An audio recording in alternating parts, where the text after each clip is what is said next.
Bismillahirrahmanirrahim. Assalamualaikum warahmatullahi wabarakatuh. Dan selamat malam. Alhamdulillah, alhamdulillahirabbil alamin. Wassalatu wassalamu ala asrafil anbiya'i wal mursalin sayyidina Muhammadin wa ala alihi washabihi ajmain. Amma ba'd. Rabbi shrahli sadri wa yassirli amri wahlul 'uqdatam min lisani yafqahu qawli. Segala puji bagi Allah, Tuhan semesta alam, ya, kita panjatkan puji syukur atas kembali berkumpulnya lagi kita di sini dalam acara dialog lintas agama dalam metode debat, ya. Ini yang kedua kalinya untuk periode ini, ya, karena kemarin sudah di FIC. Yang kali ini akan membahas tema yang menarik ini, ya, bagi kita ulas kembali tentang apakah para nabi mengenal Yesus Kristus. Nah, saat ini narasumber kita juga sudah hadir, yaitu dari pihak Kristen ada Pak Erben dan Bang Kayapas, dari Muslim ada gurunda kita, kakanda saya Bang Juma, Ustadz Juma, dan saudara saya Ustadz Wafi. Oke, tanpa berpanjang lebar, saya sebagai moderator cuma menyampaikan bahwa akan berjalan selama 2 jam ke depan, ya. Artinya kita akan selesai di jam 21.30 waktu Indonesia Barat. Ya, 21.30 waktu Indonesia Barat. Jadi langsung nanti metodenya itu per 5 menit aja. Masing-masing punya kesempatan berbicara. Sampai masing-masing narasumber itu 10 kali 5 menit. Pihak Muslim 10 kali 5 menit, pihak Kristen juga demikian. Oke, kita langsung aja opening statement-nya dari pihak Kristen. Silakan. Mbak Basit, tolong sebagai host kita sama-sama langsung tutupkan mic-nya. Dan kalau perlu share screen kita kasih ke host. Oke, siap. Aku mau share screen. Oke, silakan Bang Erben share screen. Semoga kita bisa menjaga share screen, ya, sama-sama nanti ke depannya. Silakan dikasih ke host. Oke. Tema kita malam hari ini kan, apakah para nabi mengenal Yesus? Kemuliaan hanya kepada Allah Bapa dan Yesus dan Roh Kudus. Biarlah kiranya kuasa dari Yang Maha Tinggi memberkati semua yang ada di room dan yang ada di live YouTube dimanapun Anda berada. Oke, apakah para nabi mengenal Yesus? Saya akan awali dulu dengan posisi nabi dalam Kristen, ya. Nabi itu wakil Allah kepada manusia. Dia berbicara atas nama Allah, yaitu Bapa Yahweh, untuk kepentingan Allah, bagi kebaikan manusia. Jadi bukan untuk dirinya. Baru Allah selalu berbicara kepadanya. Jadi seorang nabi itu Allah sendiri berbicara, Allah menyatakan diri, dan Allah menyampaikan pesan itu kepada dia untuk kepentingan Allah bagi manusia, termasuk di dalamnya menegur, mengarahkan, dan memberikan janji atau nubuatan. Makanya para nabi ini adalah wakil Allah kepada manusia. Dan seorang nabi itu di dalam Kristen itu harus diurapi oleh Allah Yahweh itu sendiri, dan dia harus mewakili Tuhan kepada manusia, ya, mewakili Tuhan, dan dia berbicara atas kepentingan Tuhan, bukan atas kepentingan dirinya. Makanya para nabi di dalam Alkitab tidak untuk dirinya, tetapi untuk umatnya dan untuk Allah yang darinya. Sekarang kita masuk kepada bagaimana untuk penting mengenal Yesus Kristus. Yang pertama yang harus dikenal adalah siapa sih Yesus ini sebelum inkarnasi. Ini dulu yang pertama. Kemudian siapa Yesus ini setelah inkarnasi, baru siapa Yesus ini setelah dia dimuliakan naik ke surga. Sebelum inkarnasi, Yesus adalah firman-Nya Bapa Yahweh itu. Tetapi dia seringkali menyatakan diri dalam rupa teofani.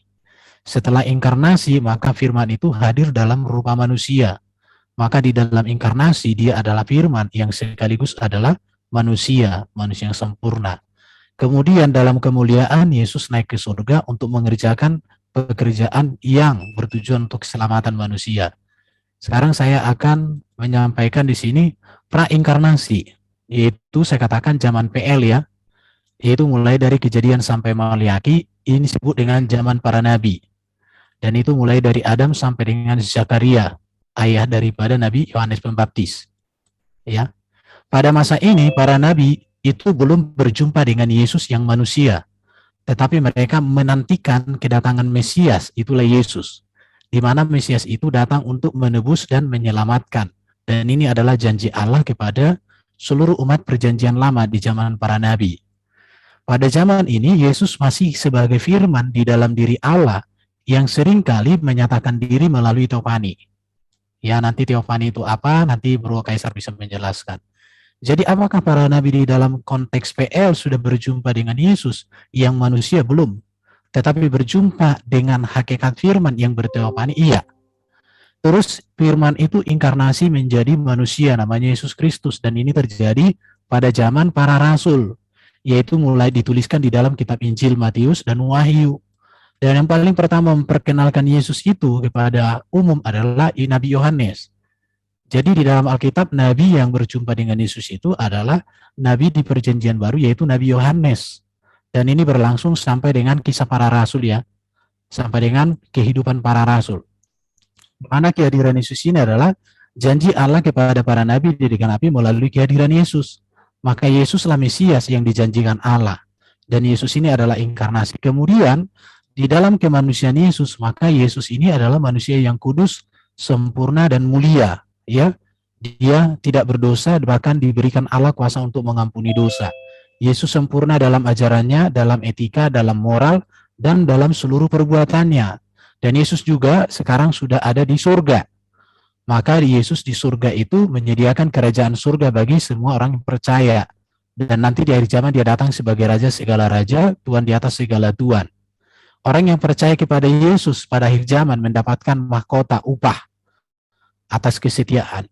Tetapi ia akan mendatang memberikan hukuman kepada yang menolak dia sebagai Mesias, sebagai Sang Juru Selamat, sebagai penebus yang memerdekakan. Jadi apakah para nabi sudah pernah berjumpa dengan Yesus? Tentu kemanusiaan Yesus belum. Kenapa? Karena inkarnasi itu baru terjadi di zaman perjanjian baru, belum di zaman PL. Tapi zaman PL masih teofani. Lanjut Bro. Kayak pas? Ya, sisa berapa menit timer? 33 detik. Ya, itu aku izin share screen ya. Sedikit aja. Di pause dulu. Oke, terpause. Izin share screen belum bisa. Host, tolong dikasih co-host ke Bang Kapas. Bang Basin.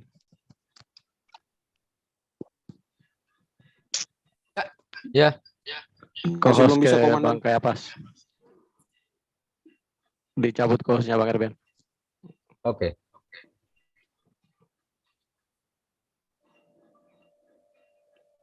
Belum bisa. Oke. Belum bisa. Oke, sudah bisa itu. Ya, perihal tadi teofani, sesuai yang disampaikan Bang Erben ya.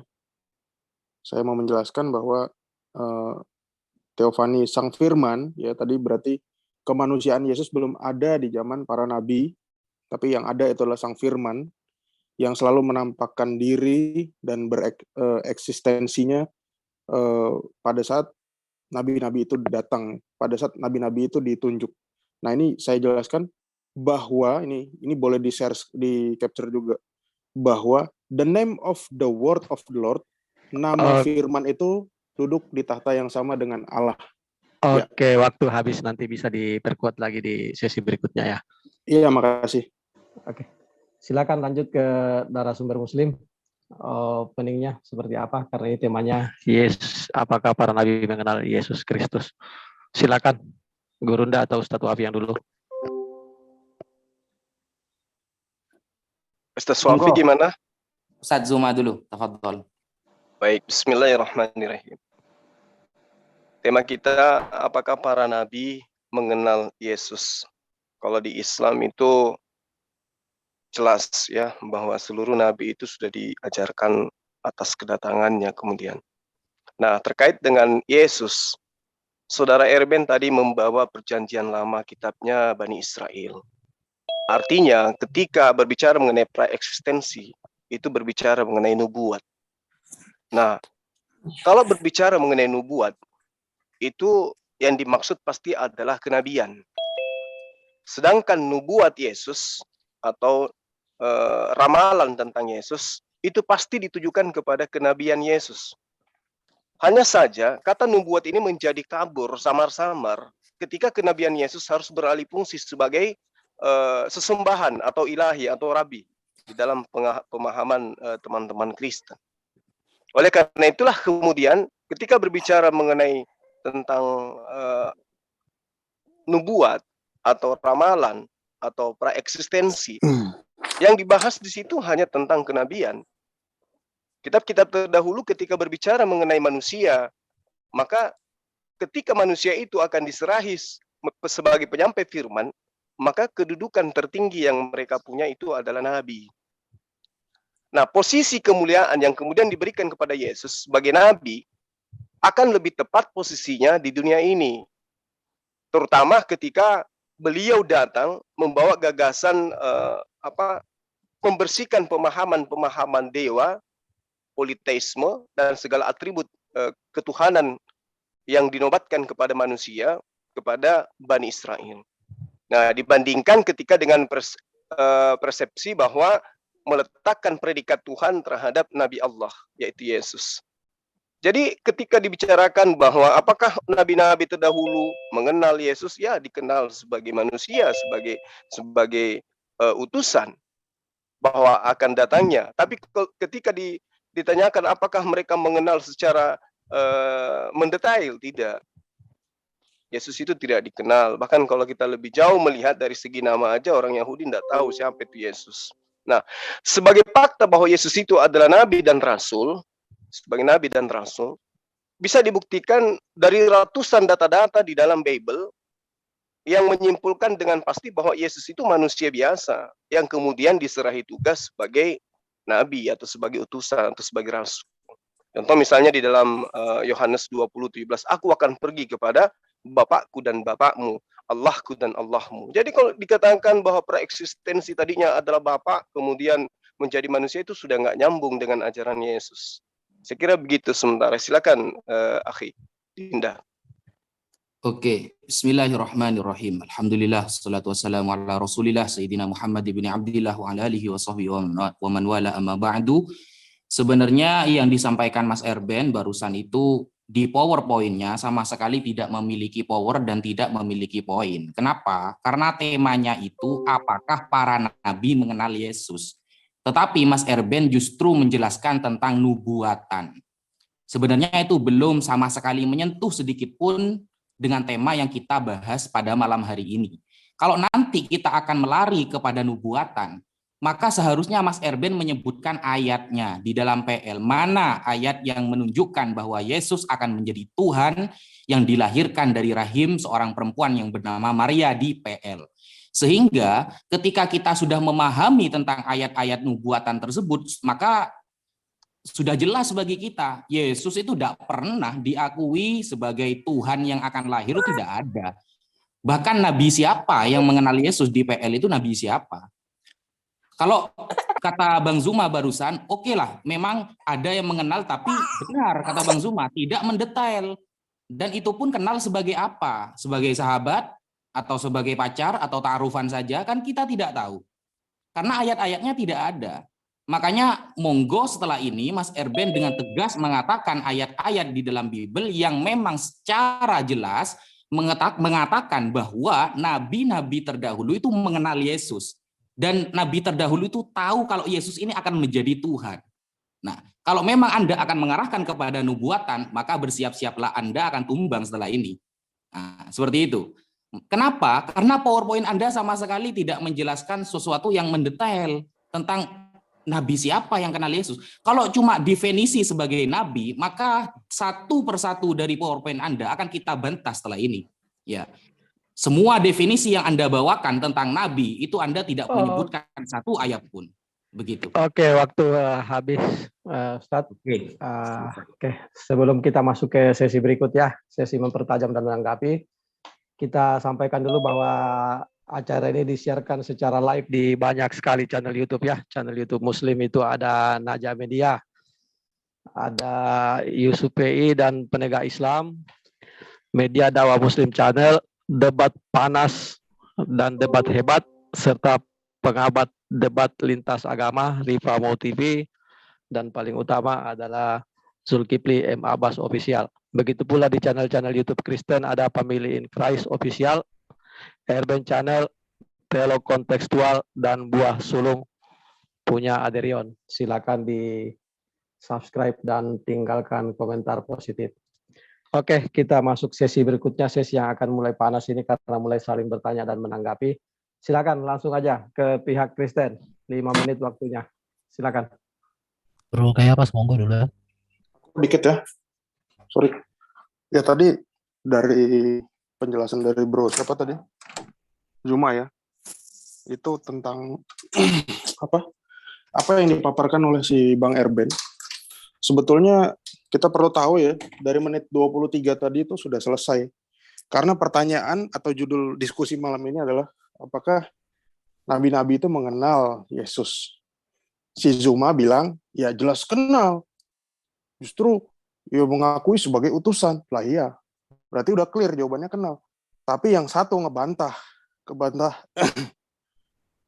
dengan ABCD panjang lebar, tapi ternyata yang satu mengiyakan, yang satu tidak mengiyakan. Maksud saya ini lebih baik kalian kompak dulu, atau setidaknya masuk breakout room dulu, itu baru kita diskusi. Karena kalau seperti ini, ya justru saya tanya lagi, apakah nabi-nabi terdahulu itu mengenal Nabi Muhammad? Justru tidak. Malah gurunda yang kalian sebut gurunda tadi menyebutkan itu, nabi-nabi itu mengenal Yesus atau Isa. Ya, lanjut Bang Erwin. Oke, jadi Yesus Tuhan. Saya share screen dong, di stop dulu waktunya. Saya share screen. Oke, saya harus lagi ke host ke ini, Pak Erwin. Waktunya di stop.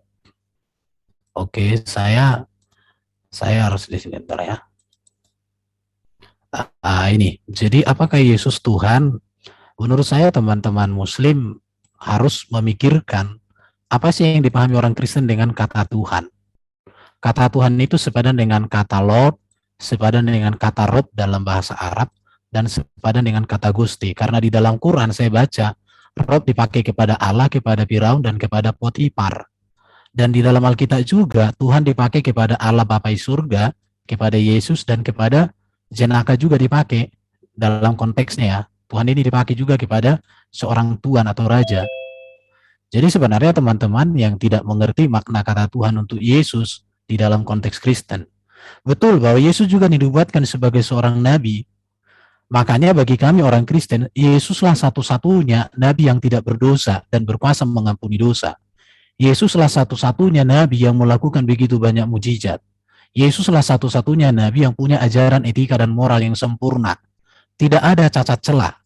Makanya guru etika dan moral di dunia ini berpedoman kepada Yesus, bukan yang setelah Yesus. Yesuslah satu-satunya nabi yang bangkit dari kematian, dimuliakan oleh Bapa di surga dan naik ke surga untuk menyediakan surga. Yesus satu-satunya nabi yang datang di hari zaman menjadi raja segala raja. Jadi ketuhanan Yesus itu berbicara kemesiasan Yesus. Ketuhanan Yesus itu berbicara tentang bahwa dia berkuasa di bumi di surga. Dia berkuasa atas maut. Dia berkuasa atas iblis. Makanya Yesus ketika digoda tidak jatuh. Ketika dia mati dia bangkit. Itu bukti berkuasa itu. Kalau dikatakan Yesus manusia biasa, kalian klaim bahwa Yesus itu adalah Isa. Manusia biasa manakah yang bisa hidup di langit sana, diangkat hidup-hidup dalam konteks Muslim? Karena setahu saya di dalam Quran, barangkali tidak ada manusia yang diangkat hidup-hidup seperti Isa, digantikan, dan lain sebagainya. Apakah kita layak mengatakan bahwa Yesus ini manusia biasa, sedangkan dia biasa hidup di langit sana, di awan-awan sana? Sementara kan kalau kepada Nabi Muhammad, Nabi kalian itu, sampai hari ini tidak ada jejaknya bahwa dia diangkat ke langit. Itu menurut saya. Baru tidak ada orang Kristen mengatakan bahwa Yesus sebelum manusia, dia adalah Bapa. Ini pelintiran dari saudara Juma. Saya mengatakan Yesus sebelum inkarnasi, dia adalah firman Allah yang kekal di dalam diri Allah, yang olehnya Allah menciptakan segala sesuatu. Di situ. Jadi Nabi kok jadi Tuhan? Tuhan di dalam konteks Kristen, ini harus dipahami ya, ini berbicara gelar kepenguasaan. Ini berbicara otoritas.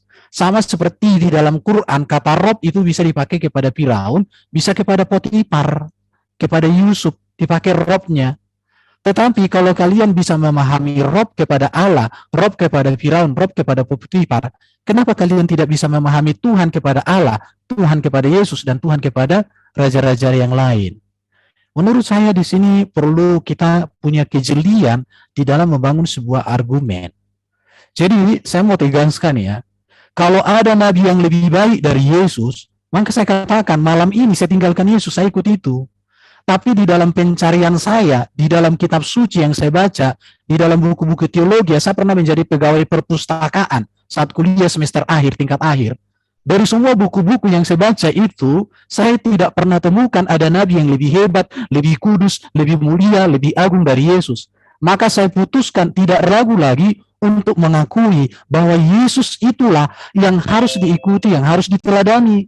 Maka kalau ada orang mengaku nabi, tapi kualitasnya, hidupnya, ajarannya jauh di bawah Yesus, stop, tidak akan saya ikuti lagi itu.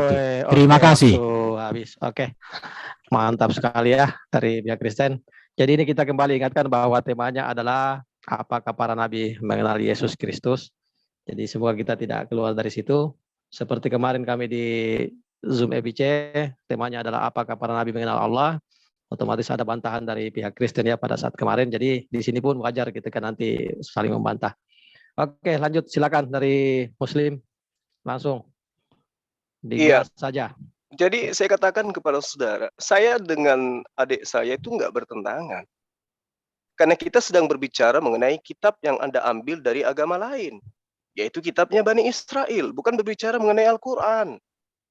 Itu yang perlu Anda pahami. Dan tolong Anda berdua, ini membahas tentang nabi-nabi di dalam kitab yang Anda gunakan.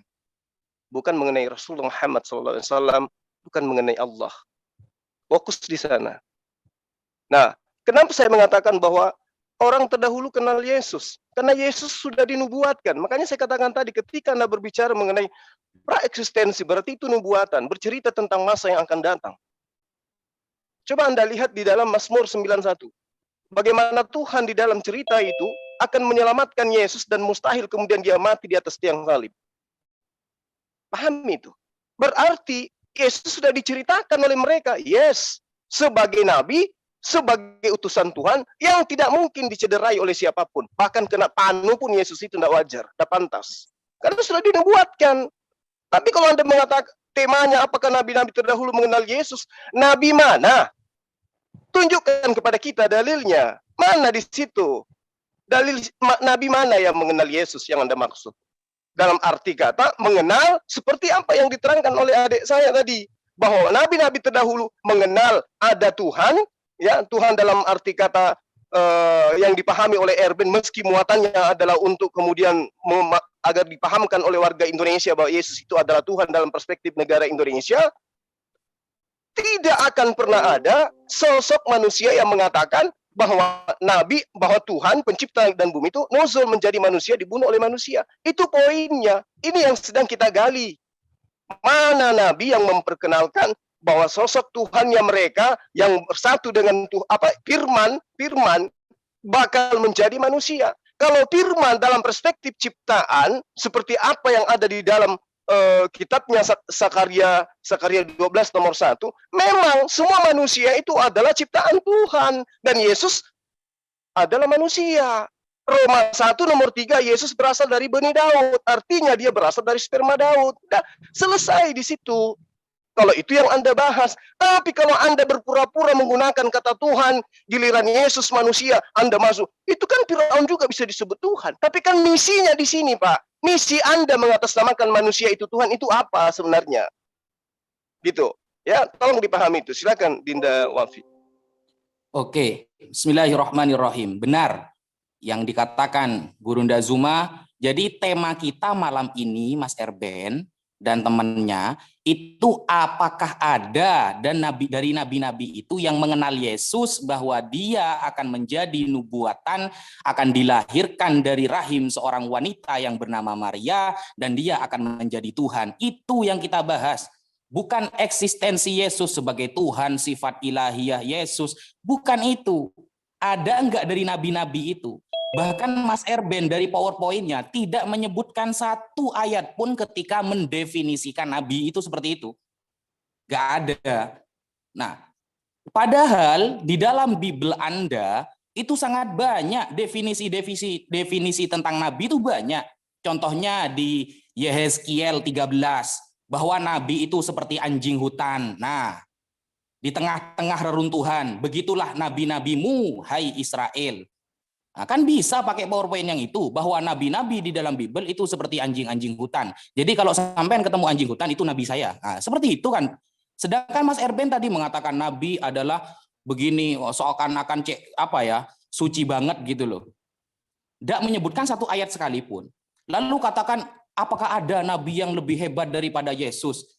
Dari sifat yang mana yang akan Anda ikuti dari Yesus? Apakah ketika Yesus meminjam keledai lalu tidak dikembalikan, sampai kapan mau dikembalikan, sampai sekarang nggak ada ayatnya? Berarti Anda akan mengikuti kalau minjem sesuatu ke orang lain, nggak usah dikembalikan. Kenapa? Karena Yesus ngajarkan seperti itu. Nah, seharusnya Anda itu menyebutkan ayatnya. Ini loh Nabi Musa, ini loh Abraham dalam PL mengatakan bahwa nanti akan ada Mesias namanya Yesus. Atau akan ada Tuhan yang lahir dari rahim Maria, dari keturunan Daud, dia akan menjadi Tuhan begini dan begitu.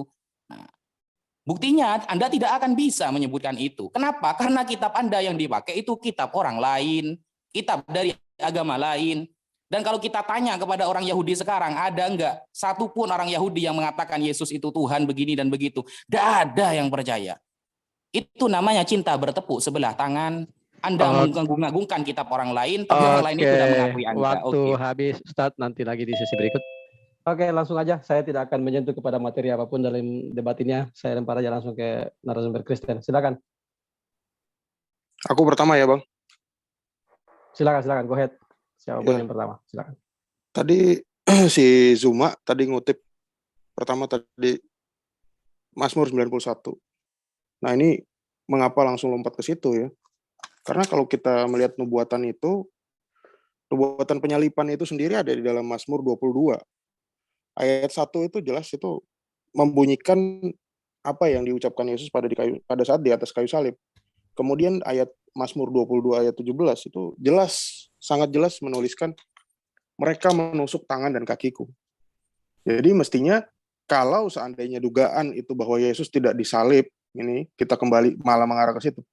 Kalau gitu si Bro Zuma tadi mesti membuktikan bahwa ada juga ayat di Mazmur atau nubuatan tentang Mesias bahwa dia akan digantikan. Dan bukan hanya digantikan, bahwa juga Mesias itu diangkat ke langit dan yang menggantikannya itu mati. Harusnya ada ayat seperti itu. Itu akan lebih menunjukkan suatu kebenaran. Jangan malah mencomot ayat yang dia malah tidak percaya gitu kan. Terus tadi tentang nubuatan. Contohnya gini, di dalam keislaman itu kalian juga mengimani bahwa Siti Maryam atau ibundanya Yesus itu juga perawan. Nah, sementara kata-kata keidentikannya itu muncul dalam Yesaya 7 ayat 14 ya. Yesaya 7 ayat 14 yang dikutip juga oleh Rasul Matius dalam ayatnya. Nah, pertanyaannya Yesaya ini di dalam Islam siapa namanya? Apakah berubah nama gitu? Tiba-tiba namanya jadi Abdul apa gitu? Abdul Uzza apa Abdul Manat gitu, Al Manat. Kan justru ini aneh. Ada nubuatan di kitab Yahudi ya, kitab terdahulu, tapi kalian mengimani tentang ibunda Mesias atau Al-Masih itu, tapi kalian tidak kenal nabinya gitu. Ini kalian mesti membereskan dulu masalah-masalah seperti ini. Tuh. Terus tadi masalahnya si Goofy ya. Goofy tadi bilang itu masalah anjing. Anjing itu bro, itu anjing itu juga itu menjelaskan itu kiasan tentang kiasan tentang orang di luar Israel, bro. Jadi jangan malah dikiaskan sebagai Mesias atau apapun itu, karena itu tidak tepat. Mungkin itu Bang Erben, silakan dilanjutkan. Saya mau share screen, dihentikan dulu waktunya dong. Oke, di pause dan bagian co-host ke Erben. Sudah? Oke, lanjut. Oke, jadi ada tadi mengutip ayat tentang keledai, tapi di sini memang kegagalannya adalah tidak bijak membaca. Kalau dibaca di ayat 3 ini, dan jikalau ada orang menegur kamu, katakanlah Tuhan memerlukannya. Ia akan segera mengembalikannya. Ayat 6. Maka pergilah murid-murid itu berbuat seperti yang ditugaskan Yesus kepada mereka. Diambil dan dikembalikan. Makanya dikatakan berbuat seperti yang diperbuat mereka. Jadi di sini kalian perlu belajar membaca dan memahami yang dibaca. Bukan hanya tahu membaca tapi nggak tahu makna. Baru tadi dikatakan Bro Juma ini, kitab PL itu miliknya agama lain katanya. Yesus itu ketika mengajar memakai kitab PL, Paulus juga ketika mengajar memakai kitab PL. Jadi sejak semula kekristenan itu sudah menggunakan kitab PL. Maka sampai sekarang kami gunakan dan kami tempelkan jadi satu, nggak kayak kalian. Nggak mau ditempelkan, kalau ditempelkan repot. Baru berbicara, kok Nabi bisa mati dan lain sebagainya. Lupa kalian itu Yesaya 53. Yesaya 53 ini jelas ini, berbicara tentang Yesus ini.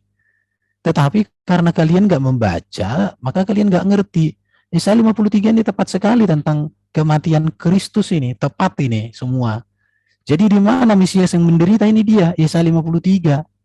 Di mana Yahudi TikTok nggak suka baca ini, tetapi kalau Yahudi yang sejati, justru mereka menyadari akan kesalahan mereka dengan hal itu. Baru saya tadi katakan Bro Cuma ini, Tuhan nujul jadi manusia. Nggak ada Tuhan Yahweh nujul jadi manusia di dalam Kristen. Tapi firman yang menjadi manusia. Baru kau katakan tadi Yesus Bani Daud, berarti dia biologis Daud. Kau lupa bahwa Maria itu adalah keturunan dari Yehuda juga. Satu suku dengan Daud. Jadi jangan dilupakan. Artinya benih insaninya Yesus memang dari keturunan Daud, dari Yehuda. Sama. Tetapi jangan lupa bahwa Maria hamil itu perawan. Artinya dia memiliki benih ilahi juga. Maka bagi orang Kristen Yesus itu insani dan ilahi sekaligus. Makanya tidak ada manusia yang seperti Yesus di dunia ini. Dari keberadaannya, dari ajarannya, dari hidupnya, dari perbuatannya. Maka karena itu tidak ada orang Kristen meragukan Yesus dalam hidup ini sebagai juru selamat, sebagai penguasa, sebagai penebus. Jadi artinya gini, setiap komentar-komentar kalian itu menunjukkan bahwa kalian tak mengerti. Sekarang aku tanya sama kalian, apakah Isa sama dengan Yesus yang dikenal oleh Nabi Muhammad? Apakah Nabi Muhammad pernah berjumpa dengan Isa? Ketika mereka berjumpa memakai bahasa apa? Kok bisa Isa di dalam Quran kalian itu berbahasa Arab? Padahal Isa itu kan, kalau kita tahu itu kan bangsa Arab, apa bangsa Israel. Di mana Muhammad jumpa, di mana Allah jumpa dengan Isa? Kok bisa mereka berbahasa Arab itu?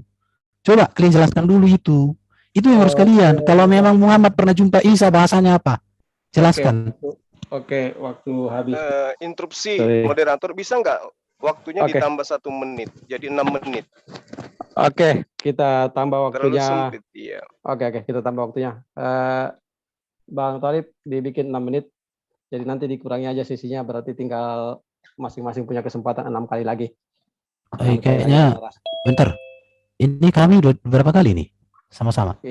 Sama-sama, ini Bang Erben sudah yang kedua kali untuk sesi tanya jawab ya, sesi yang ketiga kali dengan opening tadi. Ini masuk yang ketiga Muslim.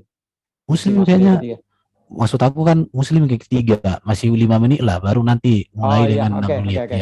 Oke, betul. Ya, kita 5 menit dulu, nanti pas. Oke. Ya, 5 menit dulu, nanti masuk di sesinya pihak Kristen. Tolong Bang Thalib, oke. Oke, silakan lanjut. Kita kembalikan ke tema. Silakan. Iya. Baik. Jadi kita sama sekali tidak menemukan apa yang menjadi sasaran tema kita. Ya, kita digiring membahas tentang sesuatu yang menjauh dari tema.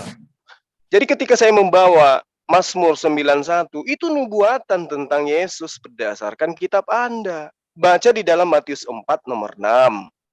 Kalau engkau adalah anak Theos, jatuhkan dirimu ke bawah, sebab ada tertulis mengenai engkau bahwa Tuhan akan memerintahkan malaikat-malaikatnya dan mereka akan menatang engkau di atas tangannya supaya kakimu jangan terantuk kepada batu. Ini tertulis di mana? Di Mazmur 91.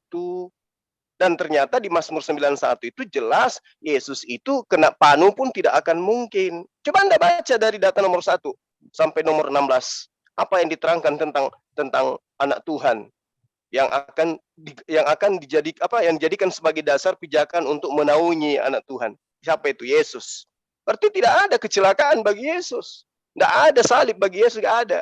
Apalagi sampai ditusuk, ditampar, apalagi lari kepada Yesaya 53 tadi. Tidak ada. Yesaya 53 justru mengatakan, engkau akan melihat anak keturunanmu. Berarti Anda mau mengakui bahwa betul Yesus itu punya istri bernama Maria dan punya anak keturunan. Anda mau akui itu. Engkau akan bertumbuh di hadapan Tuhan. Berarti Anda mengakui Tuhan Anda tumbuh di depan Tuhan. Kan gitu ya. Terus kemudian ketika Anda mengatakan harusnya ada nubuatan tentang Yesus juga akan diselamatkan, akan ada orang yang menggantikan dia. Ada kawan. Amsal 21 nomor 18. Itu nubuatan untuk Yesus. Orang fasik dipakai sebagai tebusan bagi orang yang benar. Dan pengkhianat sebagai ganti orang yang jujur. Yesus jujur kata Anda. Kemudian Yudas pengkhianat. Benar tidak kalau ini adalah harus menggenapi apa yang terjadi terhadap Yesus? Yesus orang baik. Dia jujur. Dia nggak pernah berdusta. Meski dia mengatakan, pada hari ini juga engkau akan bersama aku di Firdaus. Tapi faktanya, kena prank itu orang yang di sampingnya tidak ke Firdaus juga hari itu. Bahkan dia masih muter-muter 40 hari. Jadi itu namanya pembohong namanya itu ya. Lalu kemudian ketika Anda mengatakan, apa tadi, Yesus gunakan PL. Ya wakil orang Yahudi. Lah ente orang mana?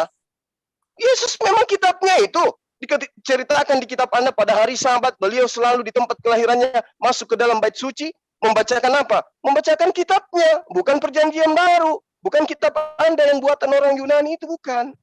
Ya Anda harus paham itu. Kembali kepada tema dong. Nabi mana yang bercerita tentang Yesus? Silakan Dinda Wafi. Iya, tadi ada sempat teman kita ya dari kalangan Kristen yang mulai bertakiyah ya ketika kita membahas tentang Yesus meminjam keledai lalu tidak dikembalikan. Nah, padahal yang dilakukan murid-murid Yesus itu pergi mau minjem keledainya karena pengembaliannya masih segera, belum itu. Kemudian apalagi tadi masalah nabi ya, nabi-nabi yang seperti anjing-anjing hutan itu. Tadi saudara kita ini mengatakan itu dari bangsa lain katanya. Loh, coba Anda baca satu perikop itu. Itu jelas Nabi Israel maksudnya, bukan nabi dari bangsa lain. Makanya, hai nabi-nabimu, hai Israel. Itu Nabi Israel itu. Jadi, kalau nanti dikembalikan kepada Yesaya 53, ya tambah jelas lagi. Yesaya 53 itu coba kamu baca itu satu perikopnya itu. Di sana justru betul kata Bang Zuma barusan, kata Gurunda Zuma. Berarti Yesus menikah dong, punya keturunan. Kemudian di Yesaya 53 butir 2-nya, berarti Yesus itu tumbuh di hadapan manusia, jelek berarti. Nah, gak bagus. Kemudian Yesaya 53 yang butir 10, tetapi Tuhan berkehendak meremukkan dia dengan kesakitan. Apabila ia menyerahkan dirinya sebagai korban penebus salah, ia akan melihat keturunannya, umurnya akan lanjut dan kehendak Tuhan akan terlaksana olehnya. Loh, masa Tuhan mengikuti kehendak Tuhan? Berarti ada Tuhan senior, ada Tuhan junior berarti. Ini Tuhan gimana kok main-main Tuhannya ini? Nah, kemudian sebenarnya perdebatan kita, diskusi kita malam ini, adakah nabi-nabi yang kenal sama Yesus? Itu temanya Mas Erben. Ada enggak? Sampai tampilkan ayatnya dan sampai ungkapkan literasinya. Ada enggak nabi-nabi yang kenal sama Yesus bahwa dia itu akan menjadi Tuhan? Bukannya di Matius sudah dijelaskan bahwa Musa dan Elia pernah ketemu Yesus? Ada enggak pembicaraannya? Kalau memang saat itu kenal, kenapa Musa dari dulu? Oke, Ustaz, waktu habis. Oke. Oke, kita riset waktunya ke 6 menit ya. 6 menit Bang Thalib. Jadi masing-masing punya kesempatan ini 5 menit lagi ya. 5 kali sebelum masuk sesi closing statement. Masing-masing punya kesempatan 5 kali 6 menit. Oke, langsung saja ke pihak Kristen ditanggapi dan ya, langsung ditanggapi aja Bang Erben. Silakan. Duluan ya bro, duluan. Ya kok tadi tentang tadi si Zuma ngutip Amsal lagi, aduh. Amsal ini di Islam ini kalau dia percaya Amsal, artinya dia harus sepenuhnya beriman kepada Amsal ya. Di Islam ini Amsal ini masuk kitab apa gitu? Kitab Taurat kah, Zabur atau apa gitu. Terus 21 ayat 18 itu tadi ayat yang dia kutip itu juga itu sangat amat tidak nyambung ya, karena didasarkan tadi pada orang yang disalib di sebelah Yesus. Orang yang disalib sebelah Yesus itulah yang disebutkan di dalam di dalam Efesus 4 ayat 8. Makanya Yesus itu dia ke dunia orang mati untuk menebus orang-orang yang di perjanjian lama itu naik ke tempat yang tinggi. Kita baca Efesus 4 ayat 8. Tatkala ia naik ke tempat yang tinggi, ia membawa tawanan-tawanan, ia memberikan pemberian-pemberian kepada manusia. Nah, itu yang dikutip dari Mazmur 67 ayat 19. Gitu. Makanya jangan langsung lompat-lompat ke 91 gitu kalau tidak mengerti nubuatannya. Karena kalau kita berasumsi liar seperti si Zuma dan si temannya tadi, jadinya kita kebingungan sendiri, cuma bermain kata-kata doang. Dia tidak mengimani ayat kitab suci yang kita pegang, terus hanya berkutat kepada pengertiannya sendiri. Kalau seandainya taruhlah pengertian kalian benar ya, kalau gitu kalian mesti tunjukkan di mana salah satu rasul atau hawariun itu yang beragama Islam, atau warisannya orang-orang yang percaya dengan ajaran hawariun itu juga percaya dengan Nabi Muhammad. Buktinya kan nggak ada sampai sekarang. Ajaran kalian itu agama baru. Kalau kekristenan itu bukan agama baru. Karena apa? Karena dia menggenapi apa yang udah diimani oleh nabi-nabi sebelumnya. Yesus itu tidak membawa agama, tapi dia menggenapi apa yang diajarkan Tuhan setelah apa yang dinubuatkan oleh nabi-nabi dan diajarkan oleh Tuhan. Setelah era nabi-nabi itu selesai, nabi apa yang paling besar? Itulah Yohanes Pembaptis. Karena itulah disebut nabi yang paling besar. Nah, anehnya Yohanes Pembaptis ini muncul di dalam keislaman, tapi fungsinya saya nggak ngerti sebagai apa. Kalau di kekristenan jelas, dia pun disetarakan dengan Elia, karena dia apa? Dia nabi yang bisa membuktikan penciptaan ulang kembali. Pada saat pembaptisan Sang Firman itu, Roh Kudus itu tampak dan turun kepada Yesus. Itu makanya dia diumpamakan sebagai Elia. Gitu. Tapi kalau di Muslim, saya nggak ngerti, saya belum menemukan fungsinya apa gitu. Jadi ini mendukung apa yang dijelaskan oleh Bang Erben tadi. Dilanjutkan Bang Erben. Saya pikir udah sangat jelas ya. Jadi Yesus nabi yang luar biasa, nabi yang terkemuka di bumi dan di surga, nabi yang tidak berdosa, nabi yang berkuasa mengampuni dosa. Maka tidak ada keraguan bagi orang Kristen lagi untuk percaya kepada Yesus. Saya coba share screen ini, dihentikan dulu waktunya. Tolong Bang Basin, kasih kawan. Sudah. Oke ya, saya share screen. Ini ada beberapa nubuatan ya. Jadi bahwa Sang Mesias itu akan datang sebagai keturunan Abraham, keturunan Daud, kelahiran dari anak darah, tempat lahir, dan dia akan ada pendahulu Yohanes, bahwa dia adalah sebagai seorang raja, nabi, dan imam. Baru dia juga menanggung dosa dunia. Baru dia diolok-olok, tangan dan kakinya dipaku. Tidak ada tulang yang patah, serdadu membuang undi. Doa daripada Kristus ada dari Mazmur ini dikenapi di sini. Baru disesah, bahkan dia mati, Yesaya 53, kebangkitan dan kenaikan. Jadi ini menegaskan bahwa kehadiran Yesus ini benar-benar adalah rencana daripada Allah Bapa di surga, yaitulah Bapa Yahweh itu. Dan semua ini dilakukan oleh Bapa di surga untuk Yesus hadir, supaya melalui Yesuslah manusia mengenal siapa Allah yang sempurna, siapa Allah yang benar, siapa Allah yang hidup, siapa Allah yang menyelamatkan, dan langsung pasti masuk surga, tidak melalui transit dulu begitu ya.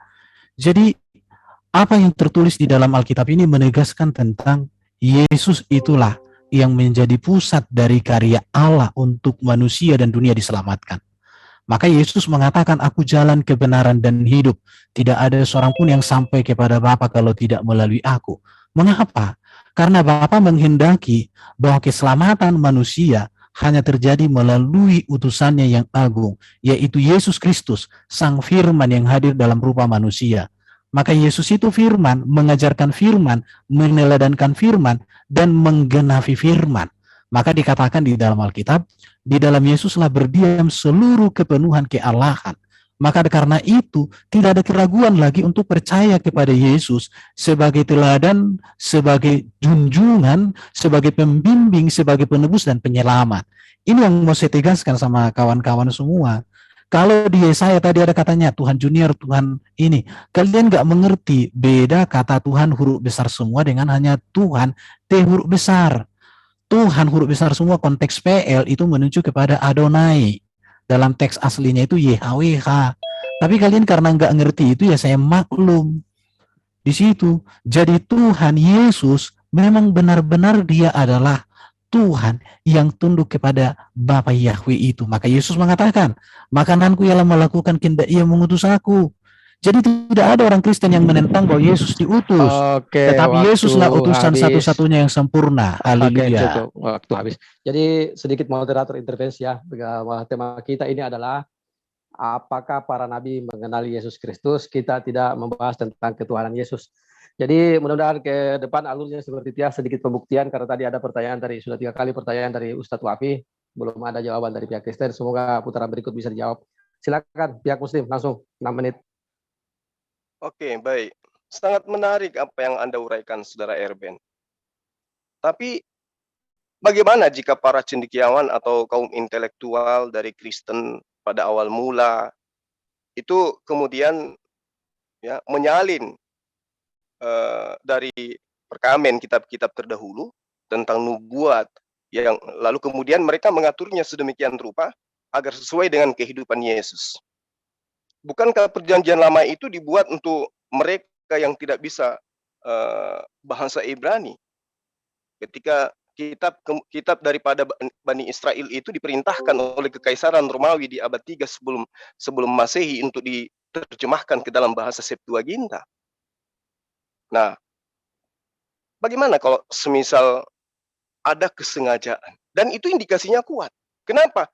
Perjanjian baru itu diperuntukkan kepada non-Yahudi, bukan kepada si pemilik kitab. Sehingga ketika Anda membawa data, Tuhan begono, kemudian perjanjian lama begini, digenapi oleh Yesus begono, dan seterusnya. Ini dasar pijakannya apa? Sementara Yesus sama sekali tidak pernah berbicara tentang kitab Anda. Yesus tidak mengenal Lukas. Yesus tidak mengenal Paulus. Yesus tidak mengenal Markus. Terus apa dasar Anda mengatakan, ini cocok loh, di perjanjian lama begini loh, perjanjian baru begini loh. Lalu kemudian Anda mengatakan, Yesus itu bukan Tuhan katanya. Tuhan itu sama seperti ketika Fir'aun disebut Tuhan. Lalu bagaimana dengan data yang ada dalam kitab Anda? Yang mengatakan, Allah adalah firman, firman adalah Allah, Allah sama dengan firman, firman sama dengan Allah. Berarti, firman yang menjadi manusia, itulah Tuhan. Mau Anda plesetkan kemanapun. Nah ini yang kita cari. Mana perkataan-perkataan Nabi bahwa Allah yang adalah firman bakal menjadi manusia dan dia adalah Tuhan ketika bangkit kemudian hari ketiga begini dan seterusnya. Mana? Ada Anda tunjukkan itu dari tadi. Anda hanya mengais-ngais Muslim, Muslim, Al-Quran, Allah, Muhammad. Loh, ini temanya apa? Kok kayak disembunyikan sesuatu gitu loh. Saatnya Anda membuktikan kebenaran Kristen. Oh, ternyata Nabi Edo berbicara mengenai Yesus. Oh, Yesaya bercerita tentang Yesus. Oh, ternyata Mika berbicara tentang Yesus. Nabi ini bercerita tentang Yesus. Buktikan itu. Jangan justru saya yang lebih kencang membuktikan Tuhan Anda itu adalah manusia 100%. Buktikan sekarang gitu loh. Oh, Usia bercerita tentang Yesus. Nabi Hosea bercerita tentang Yesus, Yotam, Ahaz, Hizkia, Elia, Elisa bercerita Yesus. Buktikan, saatnya Anda membuktikan kepada publik Kristen dengan konsep manusia jadi Tuhan, dari sembahan, pencipta, dia adalah firman jadi manusia. Saatnya Anda buktikan itu. Saya ingin lihat sejauh mana, jangan lari ke Quran. Kemarin Anda sudah dikasih tema apakah Allah dikenal oleh para nabi, dan itu sudah selesai. Sekarang giliran Anda buktikan para nabi mengenal Yesus. Ini sudah berapa menit Anda nggak nyentuh itu atau nggak ada? Silakan Adinda. Ya begini Mas Erben, saya dari tadi tidak tahu dalilnya Anda itu yang mana yang dipakai gitu loh. Jadi mana nabi yang mengenal Yesus itu mana? Kok larinya kemana-mana? Sampai temannya Anda itu mengatakan apa namanya itu, di dalam Islam juga Maria itu juga orang perawan yang dijaga. Itu buktikan gitu loh. Ada ndak nabi yang kenal sama Yesus? Tadi Mas Erben itu menampilkan data salah satu nubuat di PL itu seperti Yesaya 7:14. Nah ini kalau korban copy paste seperti itu Mas Erben. Kenapa? Karena Yesaya 7:14 itu kata rabi-rabi Yahudi itu bukan Yesus Mas Erben. Itu bukan Yesus. Immanuel ya, Immanuel yang akan dilahirkan itu. Boleh saya share screen? Saya share screen ya. Timer dihentikan kalau share screen ya. Iya, silakan. Ini kitabnya orang lain di copy paste sama Mas Erben ini. Enak aja. Timer di pause dulu sampai berbicara. Ini Mas Erben. Di Sefaria Mas Erben. Ya, di Sefaria maksudnya Immanuel ini bukan Yesus Mas Erben. Tapi kembali kepada Yesaya 8 ayat 3-nya, butir 3-nya. Apa Yesaya 8 butir 3-nya? Itu bukan Yesus. Yesus itu orang kapan Mas Erben gitu. Nah, kita buka Yesaya 8. Ini kata orang Rabi Yahudi, ustadznya Yahudi nih Mas Erben. Ini kitabnya mereka.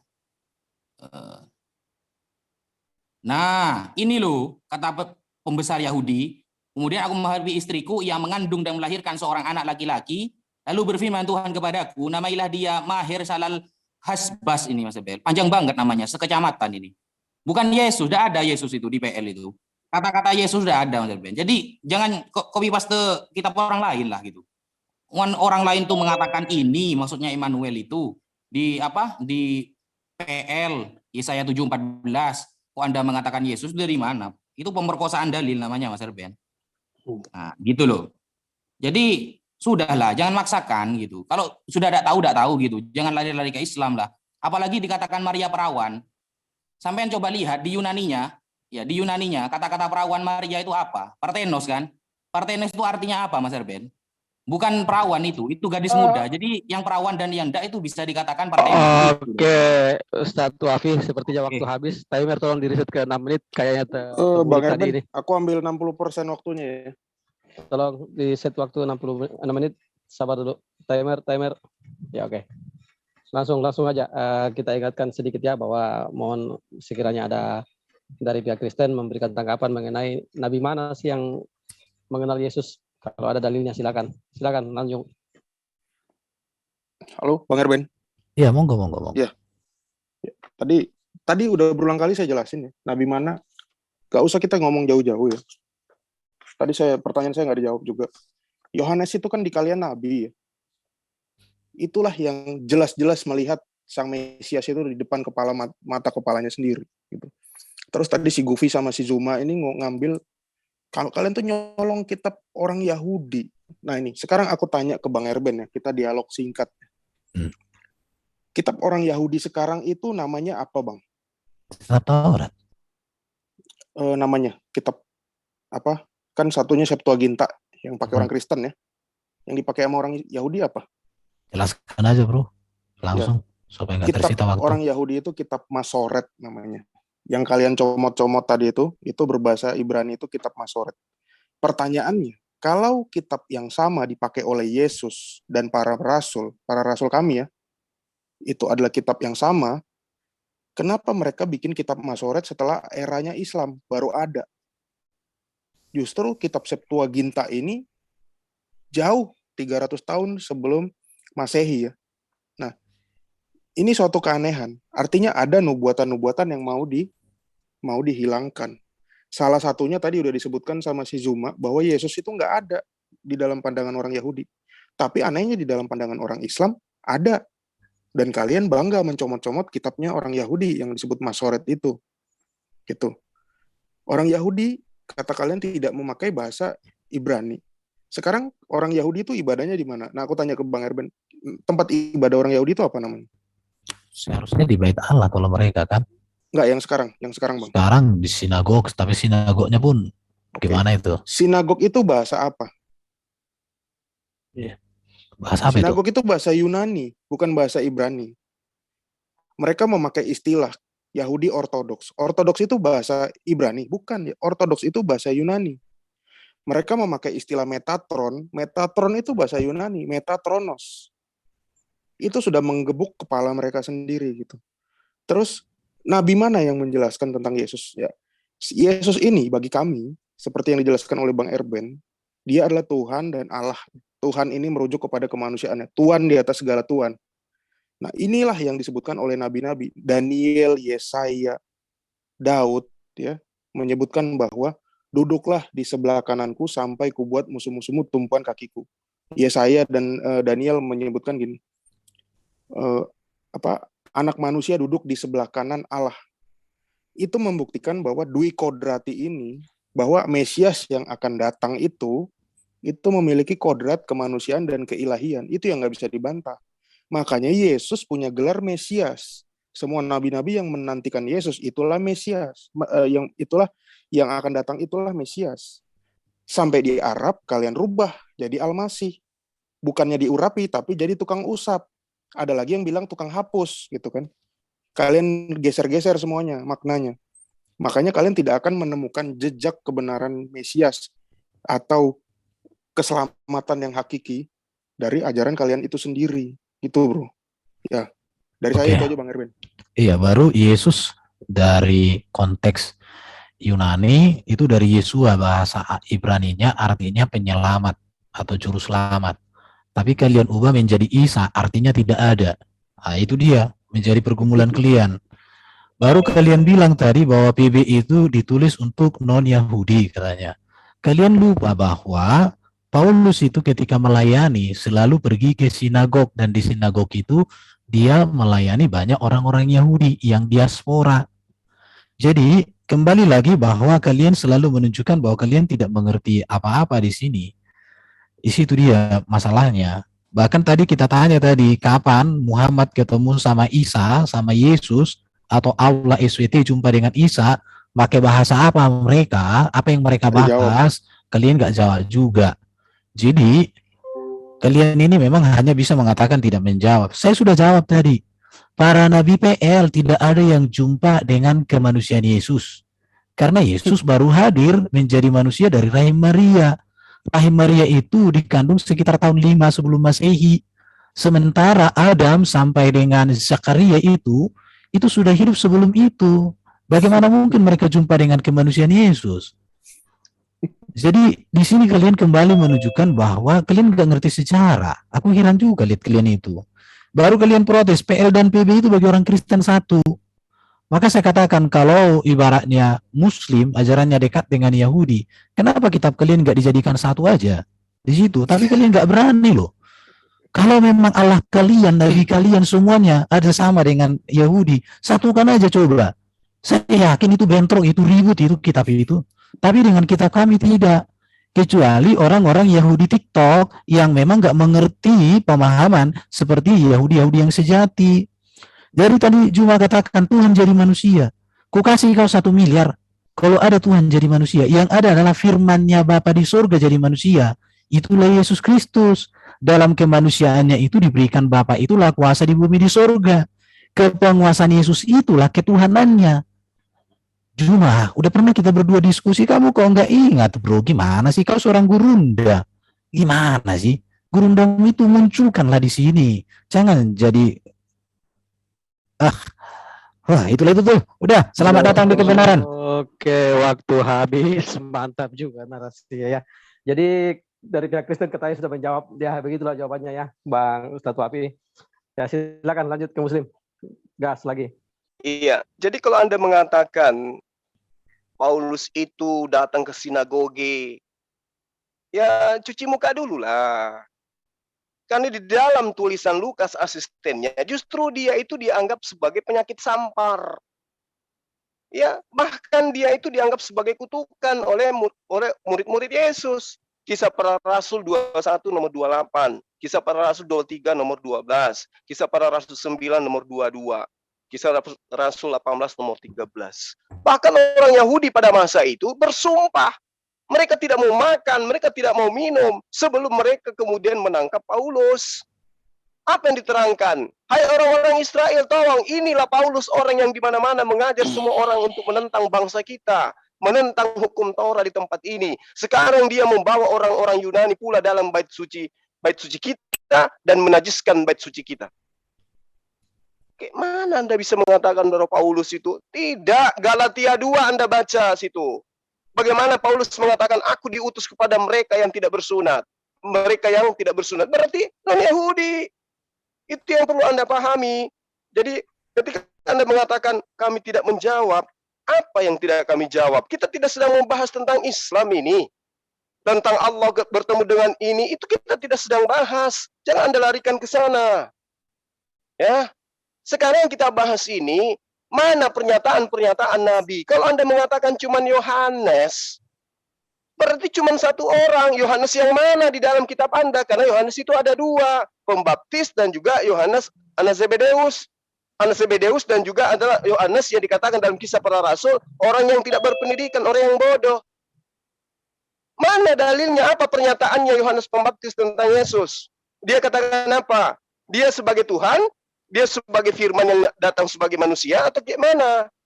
Kalau dikatakan di dalam pengajaran yang saudara sampaikan Erben, bahwa bukan Tuhan yang menjadi manusia, loh, dalilnya kitab Anda itu mengatakan sangat jelas di situ. Pada mulanya adalah firman. Firman itu bersama-sama dengan Allah. Firman itu adalah Allah. Bukankah Allah yang dimaksud di situ adalah Tuhan? Tuhan yang dimaksud di situ dalam pemahaman kalian adalah Theos. Jadi kurang apa lagi coba? Berarti Tuhanmu menjadi manusia. Allah itu menjadi manusia. Dan Anda coba lihat di dalam Roma 14 nomor 9. Kisah Para Rasul 3 nomor 2 Kisah Para Rasul 3 nomor 37. Kisah Para Rasul 2 nomor 37. Yesus itu manusia, dibunuh, bangkit, dihidupkan, kemudian menjadi Tuhan bagi Anda. Itu yang perlu Anda pahami. Nah sekarang ini kita kemana-mana lebih banyak membahas yang kayak begini. Habis ini Anda tanggapi lagi saya pasti tentang ini. Padahal tema kita harusnya Anda tegakkan. Nabi ini loh, Nabi Edo bicara tentang Yesus. Nabi ini bicara tentang... Anda jangan mengatakan secara fisik memang tidak ada yang mengatakan Yesus.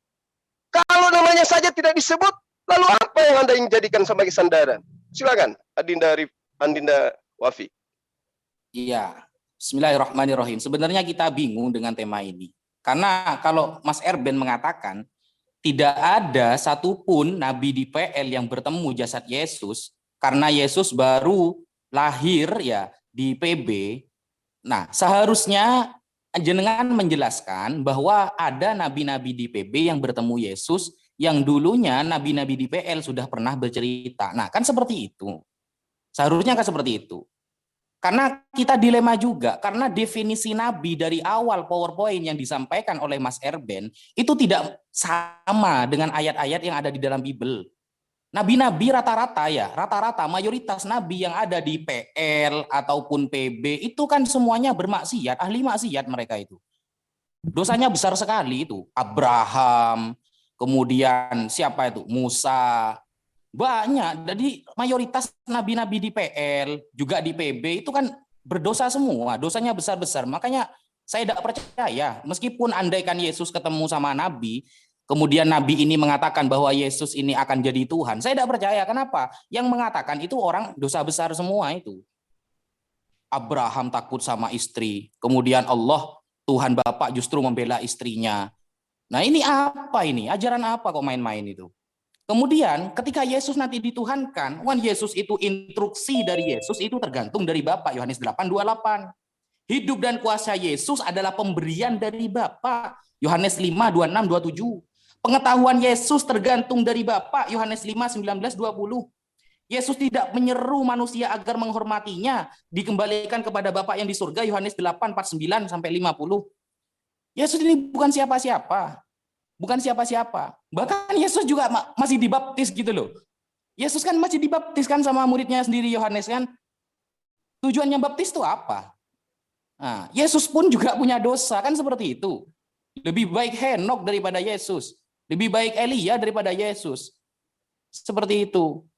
Apalagi Melkisedek yang tidak ada awalnya, tidak ada akhirnya itu. Wah, itu jauh lebih hebat daripada Tuhan PLPB itu. Makanya tema ini sebenarnya jawab dulu bagaimana pengakuan para nabi tentang Yesus. Yesusnya aja masih dibaptis kok.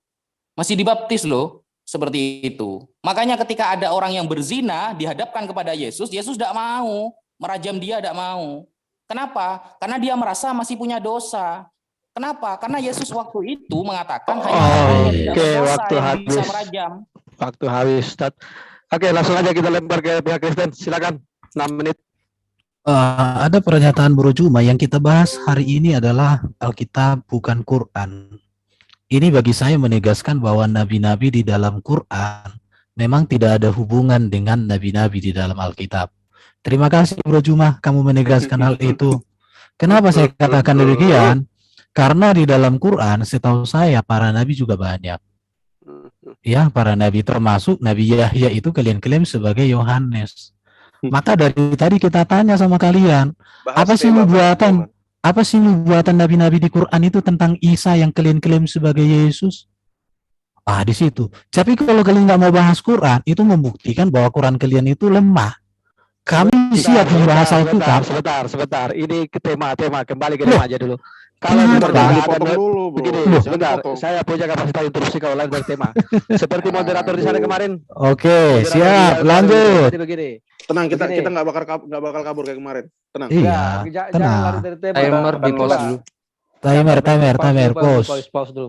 Oke, Kalau silakan memang moderator. Kalau memang tidak ini apa yang disampaikan tadi memang tidak ada jawabannya, bilang aja memang tidak ada gitu loh. Jangan menyentuh-nyentuh ke Ini Al-Quran, moderator gitu. kan siapa? Sebentar. Tema kita adalah siapa nabi yang mengenal Yesus. Orang Muslim kan sebentar. Aku tanya dulu sama moderator supaya ada pijakan saya. Yesus kalian klaim nggak sama dengan Isa? Saya bukan narasumber di sini. Oke, enggak. Pastikan dulu, tanya dulu. Sebentar, moderator tolong tanya dulu sama narasumber Muslim. Apakah Isa kalian anggap sama dengan Yesus? Biar tahu saya. Enggak, apakah tidak ada para nabi yang mengenal Yesus? Kalau tidak ada, bilang tidak ada. Jangan mutar-mutar. Tidak ada poin didapat dari tadi. Silakan lanjutkan. Enggak, sebentar. Saya pastikan dulu moderator. Apakah Isa yang ada di Quran kalian anggap sama dengan Yesus? Kalau yang datang kepada Bani Israel, yang adalah manusia 100%, bukan Tuhan, ya. Oke. Berarti pertanyaan saya, nabi-nabi itu yang di Quran itu, apa nubuatan mereka tentang Isa dan apa yang digenapi Isa? Khususnya Nabi Yahya. Apa yang dikatakan Nabi Yahya tentang Isa? Apakah Anda mengakui bahwa Isa adalah Yesus? Kan kalian tadi mengatakan, Kembali sama Anda. Di pause dulu biar moderator intervensi dulu. Kita ingatkan kembali bahwa temanya adalah apakah para nabi mengenal Yesus Kristus? Ya, apakah para nabi mengenal Yesus Kristus? Jika memang para nabi mengenal Yesus Kristus, katakan iya dan tunjukkan dalilnya yang mana. Gitu aja kan? Sederhana tuh. Oke, silakan. Terima kasih. Oke, nggak apa-apa. Kita fokus kali kita aja, bro ya. Bro kayak apa? Siap. Tadi Ustadz Wafi mengatakan pengetahuan, kuasa, dan ajaran Yesus berasal dari Allah Bapa di surga. Pertanyaan saya, kepada siapakah para nabi di dunia ini diberikan kuasa sama seperti kepada Yesus, atau diberikan ajaran sama seperti kepada ajaran Yesus, pengetahuan sama seperti kepada Yesus? Tidak ada. Maka pengetahuan dan kuasa dan ajaran yang diberikan oleh Bapa di surga kepada Yesus itu unggul atas semua para nabi. Maka bagi kami, Yesuslah puncak dari seluruh pengajaran etika dan moral yang disampaikan oleh para nabi. Itu yang harus saya tegaskan sama kawan-kawan semua di sini. Baru tadi dikatakan Nabi PL maksiat, Abraham. Bagi kami Abraham itu bukan nabi. Daud itu bukan nabi. Salomo itu bukan nabi, itu raja jabatannya. Nabi itu Samuel. Samuel itu nggak ada maksiat Samuel. Yesaya nggak ada maksiat Yesaya. Musa nggak ada maksiat Musa. Jadi artinya di sini premis kalian tentang nabi itu dengan Kristen itu berbeda banget. Bahkan nabi di dalam Alkitab itu tidak pernah itu berbicara untuk hawa nafsunya, kepentingannya, untuk perkawinannya, nggak pernah. Tapi dia selalu berbicara apa yang menjadi isi hati Allah, Bapa di surga untuk bangsa Israel. Itu yang selalu disampaikan di situ ya. Jadi saya mau katakan sama kawan-kawan di sini, yang kita, oke lanjut dulu bro, sudah cukup lah kurasa. Tadi karena si Gufi juga mengais-ngais tentang Melkisedek ya. Melkisedek ini ya. Nama saya bukan Gofi, ulangi ya. Wafi, bukan Gofi. Dari awal Gofi terus ini. Ya, sorry. Jadi Melkisedek itu juga di Muslim kan nggak ada ya. Kalau saya tidak salah namanya juga jadi kidir dan tidak tahu fungsi atau manfaatnya apa gitu. Itu kalau di kami jelas dalam kitab Ibrani siapa itu Melkisedek itu disebutkan bahwa dia imam besar Allah, yaitulah sang firman itu. Makanya dia tidak berbapa, tidak beribu, harinya tidak berkesudahan. Nah, termasuk tentang Henok dan Elia itu juga bagi kami juga jelas siapa Henok dan Elia dalam Wahyu 11 ayat 8, dia akan turun. Dialah yang akan menjadi saksi Kristus. Dua orang saksi Kristus itulah Henokh dan Elia yang akan mencicipi kematian. Orang Yahudi tidak bisa menjelaskan ini, termasuk orang Islam. Nah, Henokh dan Elia nanti turun, itulah yang akan membunuh hewan yang dari jurang itu. Dan dia akan mati di bawah salib. Nah, ini saya menduga-duga bahwa dua orang inilah yang menjadi tuduhan bahwa Isa akan membunuh babi dan mematahkan salib. Padahal itu adalah kitab Wahyu yang disalahartikan oleh Baginda. Gitu. Nah, mulai sekarang saran saya sih jangan berusaha untuk mengais-ngais apa yang dipakai sama orang Yahudi ya, karena apa yang mereka pakai itu jauh setelah keislaman, bukan setelah kekristenan lagi, jauh setelah keislaman. Bro, kayak Lanjut, Bang. Bukan. Aku gini kan, kalau mereka protes Paulus, setahu saya dalam satu tafsir atau hadisnya orang-orang Muslim ada juga berbicara Paulus, murid-murid Hawariun ya. Cuman ya ada. Nanti bisa ada, kalau kalian butuh data, ya lanjut bro. Ini, jelaskan dulu bro. Kalau semakin jauh dari tema ini. Bukan, kau tadi kan bahas Paulus bro, ya harus diluruskan. Sekarang kita penginjilan nih, penginjilan. Iya. Paulus ini juga ditulis dalam sosiolog Islam, cendekiawan Islam yang namanya Ibnu Khaldun ya, halaman 474. Bukunya judulnya Mukadimah. Saya tidak mau memakai lagi surat Yasin, tafsir surat Yasin ayat 14, tapi di dalam Mukadimah itu dijelaskan bahwa Paulus itu ketemu dengan Nabi Isa di jalan dan matanya buta. Kalau aku boleh share screen, akan ku share screen nih. Cuma nanti akan kalau memang butuh. Udah sebutkan bukunya, halamannya udah. Bahkan Paulus dinobatkan oleh orang bernama Dina bahkan di dalam kurung itu tulisannya apa? Tulisannya di situ adalah Hananias. Sama seperti apa yang ditulis dalam Alkitab. Nah, saya aneh, mengapa tokoh yang besar seperti Ibnu Khaldun, universitasnya ini ada di Bogor. Kalau Universitas Zuma ini belum ada. Nah, artinya apakah berkapasitas mana? Zuma atau Ibnu Khaldun? Ibnu Khaldun aja bisa menuliskan seperti itu. Tapi kalau Zuma pasti bisanya hanya membantah. Gitu Bang Erwin. Oke, jadi saya mau katakan para nabi PL tidak ada yang berjumpa dengan tubuh manusia Yesus. Tapi kalau teofani iya. Yang berjumpa dengan Yesus Nabi itu adalah mulai Nabi Yohanes Pembaptis. Selamat datang di kebenaran. Waktu habis. Oke, silakan narasumber Muslim ya. Kita kembalikan ke tema. Kembalikan aja ke tema alurnya ini biar tidak melebar. Silakan dari Muslim. Ya, baik. Jadi tadi dikatakan Abraham itu bukan nabi, Daud bukan nabi. Padahal di dalam kitabnya sendiri yang diambil dari agama lain itu dikatakan bahwa Abraham itu nabi. Itu tertera di dalam Kejadian 20 ya.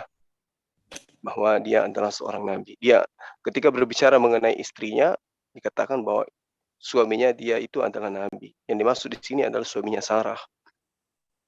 Nah, tapi itu akan semakin jauh dari tema. Tema kita ini ternyata kita buktikan bahwa di dalam kitabnya Bani Israel itu tidak mengenal Yesus. Berarti Yesus ini bagi Bani Israel adalah tokoh fiktif. Ya, tidak dikenal oleh Bani Israel. Makanya kemudian kalau kita mencari titik benang merahnya antara pengajaran orang-orang Yahudi dengan Kristen itu nggak nyambung. Kita nggak tahu di mana benang merahnya yang harus kita sambungkan antara ajaran Yahudi dengan Kristen ini.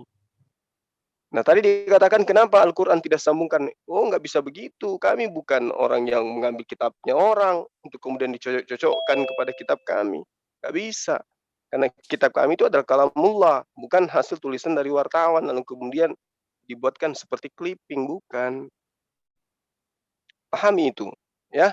Nah, sekarang berbicara mengenai Yesus. Apakah nabi-nabi terdahulu mengenal Yesus? Jawabannya tidak. Itu aja, simple, sederhana.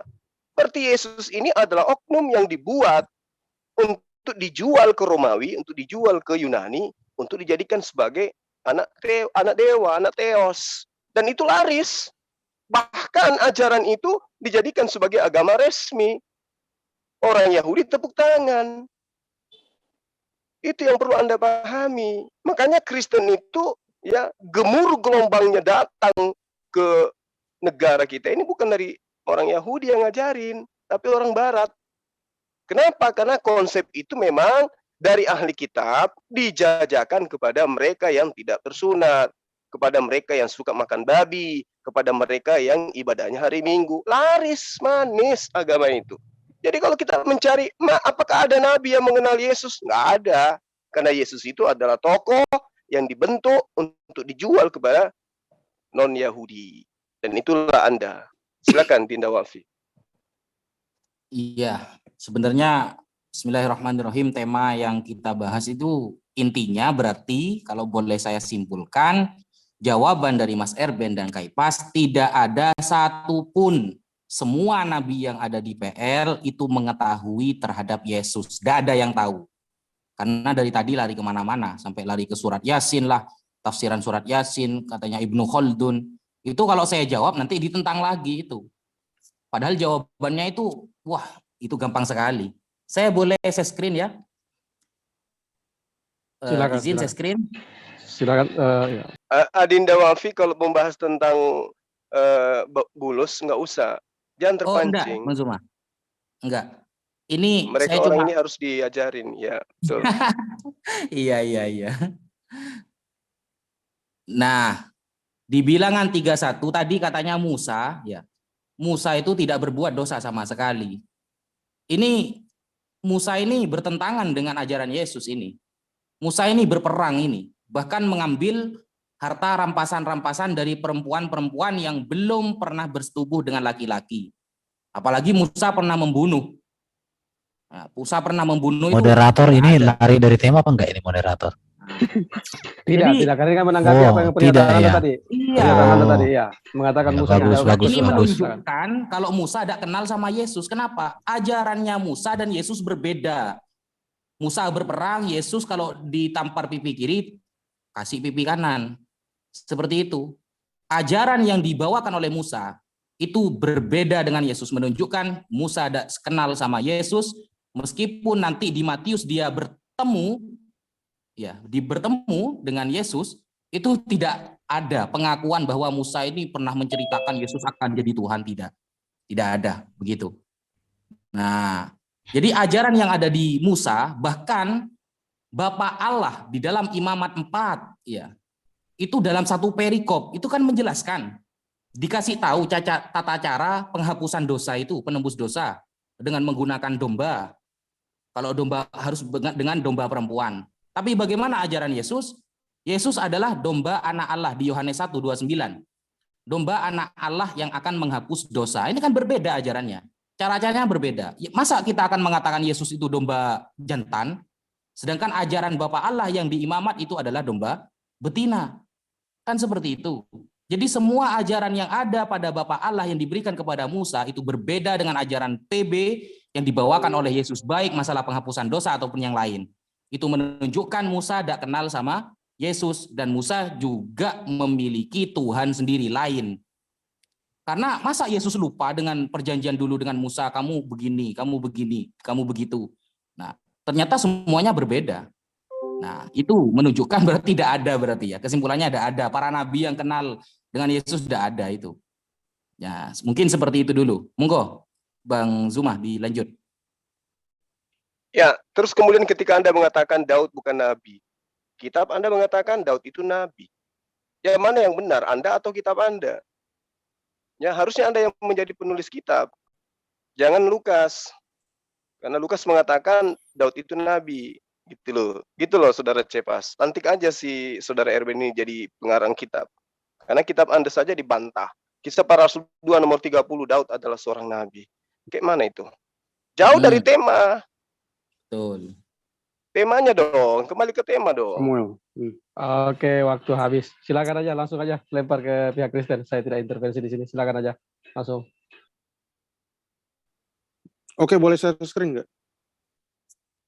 Bisa di share screen dong, pause. Oke, sebentar. Ya, silakan. Oke. Ini berulang kali juga saya pakai ya di sini. Ibrani 11 ayat 26. Ia menganggap penghinaan karena Kristus sebagai kekayaan yang lebih besar daripada semua harta Mesir. Sebab pandangannya ia arahkan kepada upah, Nah, ini siapa? Ini Musa. Cuma saya dari tadi tidak akan memakai ini karena apa? Kalian pasti bilang, yang nulis Ibrani siapa? Gitu kan. Ini kan perjanjian baru. Nah, ini sebetulnya adalah penjelasan bahwa Kristus itu memang benar-benar sudah dikenal. Namun seperti yang tadi kami tegaskan di awal, itu adalah teofani. Teofani itu artinya kehadiran Sang Firman itu sebelum ia mengambil kedagingan dari rahim Maria. Itulah dia. Nah, terus sekalian saya menjawab lagi pertanyaan si Gufi. Nah, apakah ajaran menampar itu sama? Ajaran menampar itu menampar dikasih pipi kiri, terus kasih pipi kanan, itu sama dengan ajarannya Musa. Nah, ini saya tanya dulu, Ulangan ini kok dicabut lagi, bro? Oke, silakan. Apakah Ulangan ini ditulis oleh Yesaya atau Daud? Ini kan kitab Taurat nih, Ulangan. Sebab itu sunatlah hatimu dan janganlah kamu lagi tegar tekuk. Oke, ini Ulangan 10 ayat 16 ya. Kemudian saya memberikan lagi, janganlah engkau menuntut balas dan janganlah menaruh dendam terhadap orang-orang sebangsamu, melainkan kasihilah sesamamu manusia seperti dirimu sendiri. Akulah Tuhan. Di mana yang berbeda? Tadi Musa itu sudah memilih Kristus sebagai suatu keuntungan yang jauh lebih besar gitu, daripada kekayaan yang ditawarkan oleh Mesir. Nah, ini imamat ini ditulis oleh siapa? Ini kan kitab Taurat. Ya nggak tahu memang karena di dalam Tauratnya Muslim memang berbeda. Bahkan 10 perintah Allah kalian juga nggak punya kan? Nah, itulah yang dijelaskan. Makanya di dalam Lukas 24 ayat 44, Yesus berkata bahwa harus digenapi semua tentang aku di kitab Taurat, di kitab nabi-nabi, dan di kitab kidung-kidung. Itu yang menjelaskan bahwa siapa itu Yesus, itu yang dinubuatkan. Itu makanya juga orang Yahudi hingga detik ini masih menunggu Mesias. Mesias yang sama seperti Yesus, tapi dia tidak bisa menghapus dosa ya. Mesias yang sudah datang itu kami imani, itulah Tuhan dan Allah. Seperti tadi yang saya sampaikan, bahwa dia duduk di sebelah kanan Allah. Anak manusia duduk di sebelah kanan Allah. Mesias itu harus memiliki kodrat keilahian dan kemanusiaan. Itulah yang dinubuatkan oleh nabi-nabi terdahulu, bukan nabi-nabi setelah era Muslim. Gitu. Nah, mereka masih menunggu di dalam keislaman, gelar Al-Masih itu nggak ada fungsinya. Itu. Silakan Bang Irben. Aku mau share screen, waktunya dong. Di pause dulu, Bang. Oke, saya mau share screen. Mulai dari sini dulu ya. Saya hanya tunjukkan data saja. Ini berbicara tentang keterangan nubuatan dan penggenapannya tentang Yesus. Jadi banyak sekali di sini. Jadi memang kitab PL itu sudah banyak berbicara tentang siapa Mesias. Dan itulah Yesus dalam iman Kristen. Saya hanya tunjukkan aja. Ini saya ambil dari data-data yang sudah tervalidasi. Di dalam ayat ini ada banyak sekali nih. Daniel, semuanya ada ini. Jadi kalau ditanya ayatnya mana, banyak sekali. Kita ini bisa tunjukkan ayat dan bisa dibaca ini semua. Tinggal kalian cari aja daripada aku jelaskan satu-satu, waktunya nggak ada. Oke, sekarang saya akan share screen. Daud itu nabi, apa sih artinya Daud nabi? Saya sudah pernah membuat materi untuk hal itu karena saya suka dengan PowerPoint, walaupun bagi orang nggak ada powernya, nggak ada poinnya. Tapi bagi orang yang berpikir poinnya sangat menggentarkan ini. Itu ya, lihat ini. Ya. Jadi Daud adalah nabi, ini ayatnya. Oke, saya jelaskan aja. Nabi Daud apa ya, Yunaninya kan profetes. Nabi, bisa kitab nabi juga atau bisa juga bagian dari kitab-kitab nabi atau isi kitab nabi. Nabi atau kitab nabi ini kalau di dalam interlinear Yunani Indonesia. Maka profetes ini artinya orang yang memiliki atau memiliki kemampuan dan memberitahukan kejadian masa depan. Jadi bukan jabatan ya. Jadi orang Kristen membedakan jabatan Nabi dengan karunia Nabi. Dari pengertian tersebut, pernyataan Petrus dalam Kisah Rasul 2 di 9:30 tentang Daud sebagai seorang Nabi adalah benar. Sebab Daud menulis tulisan-tulisan yaitu kitab Mazmur. Tidak semua kitab Mazmur, tetapi sebagian tulisan Daud. Kitab Mazmur itu memiliki kaitan dengan kitab para nabi. Daud diberikan Tuhan memiliki kemampuan melihat kejadian masa depan serta memberitahukannya. Maka disebut dia nabi. Jadi bukan jabatan ya. jabatan nabi itu nggak mungkin dia. Baru bukti-bukti dapat Daud disebut sebagai seorang nabi. Daud menulis kitab Mazmur yang merupakan bagian dari kitab-kitab para nabi. Daud diberikan Tuhan melihat kemampuan untuk kejadian masa depan serta memberitahukannya. Contohnya ini, saya tunjukkan ya. Mazmur 132, Tuhan telah menyatakan sumpah setia kepada Daud. Mazmur 110 ayat 1, 2 Samuel 7 ayat 12, 16 dan seterusnya itu ya. Oke, saya tunjukkan aja. Ayat ini merupakan nubuat tentang Mesias yang akan datang sebagai keturunan Daud untuk memimpin sebagai raja segala raja. Ini berbicara kedatangan yang kedua. Oke, kesimpulannya, dari pengertian tersebut maka Daud dapat disebut sebagai nabi, tetapi bukan dalam makna bahwa Daud memiliki jabatan sebagai nabi, sebab Daud jabatannya adalah raja. Daud mengetahui dan memberitahukan kehadiran sang Mesias, raja bangkit dari antara orang mati. Itulah Yesus. Jadi Daud seorang raja. Oke, saya tunjukkan aja. Oke. Haleluya. Langsung ke pihak muslim, langsung aja disangka. Oke, jadi sekali lagi saya katakan, saudara Erben ini lebih cocok jadi penulis Bible, kalah penulis Bible yang lain. Musa juga kalah. Dia harusnya yang jadi penulis Bible ini, dilantik nanti di Konsili Indonesia 2022. Amin. Bilangan 12 nomor 6. Ya, dengarkan Erben. Bilangan 12 nomor 6. Firman Tuhan kepada siapa? Kepada Musa. Apa yang dikatakan Tuhan? Dengarkanlah firmanku ini. Jika di antara kamu ada seorang nabi, maka aku akan menyatakan diriku kepadanya melalui penglihatan, dan aku akan berbicara kepadanya melalui mimpi. Abraham alami itu kan? Musa, Daud juga alami itu kan? Jadi definisi nabi yang kau karang-karang itu, ini tabrakan dengan apa yang ada dalam kitabnya Bani Israel. Meskipun hanya terjemahan, pahamilah itu. Kan sudah bahasa Indonesia, harusnya kau ngerti. Nabi itu seperti apa? Sesuai dengan firman Tuhan yang ada di dalam kitabnya Bani Israel. Jangan kau ngarang sendiri. Karena ini ada data. Dan kita juga belajar tentang itu. Oke? Nah, sekarang ketika Anda mengatakan, apakah nabi-nabi bercerita tentang Yesus? Mana nabinya yang menceritakan bahwa Tuhan akan berubah menjadi manusia, kemudian manusia itu akan bangkit, lalu kemudian dia menjadi Tuhan? Di mana itu tertera?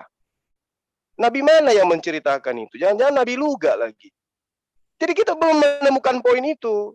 Ya, kita belum menemukan poin itu. Apakah Nabi terdahulu mengenal Yesus? Enggak ada Nabi yang mengenal Yesus. Kalau Anda mengatakan segala sesuatu yang tertulis di dalam kitab para Nabi, Yesaya, Mazmur, dan seterusnya, Torah akan tergenapi. Sekarang buktikan aja dulu. Mazmur 91 itu tadi yang kalian ingkari itu. Di situ Yesus sebagai anak Tuhan. Nah, apa nubuatan Tuhan kepada anak Tuhan di dalam Mazmur 91? Bisa enggak dia kena panu? Tidak, apalagi dibunuh. Berarti ketika digenapin apa yang ada di dalam Mazmur 91, maka mustahil Yesus itu disalib. Mustahil juga kalau dikatakan di dalam Yesaya 45 nomor 6, mustahil juga Yesus itu adalah Tuhan. Yesaya 43 nomor 10, mustahil juga Yesaya itu bercerita bahwa Tuhan dibentuk menjadi manusia. Ya, nggak ada itu cerita bahwa Yesus itu diceritakan dia adalah firman menjadi manusia. Mana coba? Tidak ada.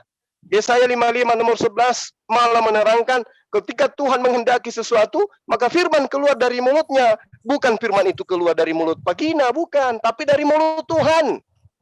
Lalu kemudian Mazmur 33 nomor 9, ketika Tuhan menghendaki sesuatu, dia hanya memerintahkan, maka semua itu ada. Dia hanya berkata, maka semua itu jadi. Lah, kok Tuhan jadi manusia, firman jadi manusia? Gimana ceritanya tuh? Firman Tuhan menjadi manusia, kalam Allah menjadi manusia. Bukan kehendak Tuhannya yang menjadikan segala sesuatu itu ada. Ya, jadi kita belum menemukan itu. Ini sudah 1 jam lebih. Silakan Dinda Wafi.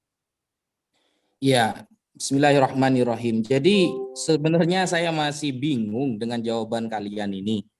Berarti kan tidak ada sama sekali nabi yang mengenali Yesus itu padahal Tuhan loh.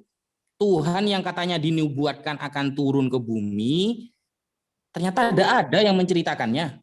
Itu hanya nubuatan-nubuatan versi tafsiran Anda semua kan. Yang Anda tampilkan itu banyak sekali, memang banyak ayatnya, tapi tafsiran Anda cabang pribadi. Abraham aja tidak diakui jadi nabi itu loh. Padahal di Kejadian 20, butir ke-7 sudah jelas. Kembalikanlah istri orang itu sebab dia seorang nabi. Kemudian Daud juga ditentang. Padahal ayatnya sudah jelas. Ayat yang jelas masih ditafsiri. Oke, kalau memang mau tafsir-tafsiran, saya katakan Daud itu Tuhan loh. Tuhan Daud itu, bukan Nabi. Kenapa? Mazmur 18, butir 50, 51, dengan tegas mengatakan ia menguraikan keselamatan yang besar kepada raja yang diangkatnya, dan menunjukkan kasih setia kepada orang yang diurapinya. Nah, Daud juga Mesias, diurapi. Makanya di original teksnya, dalam Mazmur itu, arti diurapi itu kan limsiho, akar katanya masakha, kalau bahasa Arabnya al-masih, artinya yang diurapi. Berarti kalau main tafsir-tafsiran, saya berani mengatakan Daud itulah yang Tuhan. Bukan Mesias yang Anda katakan Yesus itu. Kan seperti itu. Coba kalau ayatnya sudah jelas, sudah bertentangan dengan doktrin, pasti akan Anda mengatakan ini perumpamaan. Tapi kenapa ayat-ayat yang cocok dengan doktrin Anda mengatakan ini ayat yang jelas? Standarnya itu kan tidak ada. Begitu. Berarti jawaban Anda tidak ada sama sekali dari awal. Padahal ini Tuhan loh yang mau turun itu. Ternyata Nabi tidak ada yang menceritakan kepada umatnya itu. Tidak ada berarti ya, Nabi-Nabi itu. Dan ayat-ayat yang sudah jelas dikatakan dia Nabi, ternyata tidak. Bukan Daud Nabi, tapi bukan Nabi. Sesuai apa namanya itu PowerPoint yang dibawakan Mas Erben barusan. Itu pemahaman siapa itu Mas Erben? Anda memahami seperti itu, pemahaman siapa itu? Konsili yang keberapa itu? Apa konsili Bali 2 minggu yang kemarin? Tidak kan? Kalau seperti itu, berarti Daud itu adalah Mesias. Karena di original teksnya juga dikatakan limsiho. Dari bahasa Arab al-masih, Daud juga Mesias berarti. Di Mazmur kan seperti itu. Kalau main tafsir-tafsiran kan begitu nantinya. Monggo dilanjutkan, Bang Zuma. Ya, jadi jelas ya, saudara. Habis. Anda tidak bisa membuktikan bahwa nabi-nabi terdahulu bercerita tentang Tuhan Anda yang adalah manusia. Oke, Demikian. waktu habis kan dah. Jadi masing-masing punya kesempatan satu putaran ya sebelum closing statement. Jadi ini kesempatan terakhir ke pihak Kristen untuk memperkuat argumennya, mempertajam materinya sebelum masuk sesi closing statement. Silakan pihak Kristen. Silakan Bro Kayapas dulu. Ya, aku dikit ya. Tadi Bro, siapa tadi yang bilang Daud? Wafi. Bilang bahwa Daud juga Mesias. Ya, Daud itu diurapi sama Nabi Nathan, Bro. Itu kalau di Islam juga Nabi Nathan nggak tahu apa namanya. Mungkin jadi namanya berubah lagi jauh ya. Tapi kalau Yesus itu jelas di dalam Yesaya 61, Roh Tuhan Allah ada padaku, oleh karena Tuhan telah mengurapi aku. Ini yang ngurapi dia langsung adalah Allah itu sendiri, Tuhannya huruf besar ya. Ia mengutus aku untuk menyampaikan kabar baik kepada orang yang sengsara, merawat orang yang remuk hati, untuk memberitakan pembebasan kepada orang-orang tawanan, dan kepada orang-orang terkurung kelepasan dari penjara. Nah ini kalau di kitab Septuaginta, ini ada satu kata yang dihapus sama Masoretic Text ya, yaitu menyembuhkan mata orang yang buta. Ini juga ada di Muslim juga nih. Isa menyembuhkan mata orang yang buta. Makanya di kitab Lukas, itu Lukas mengutip kalimat ini secara terperinci. Jadi itu perbedaannya, Bro. Nah, teringat lagi tentang apa ya? Oh ya, satu lagi koreksi buat Bro siapa? Bro Wafi tadi.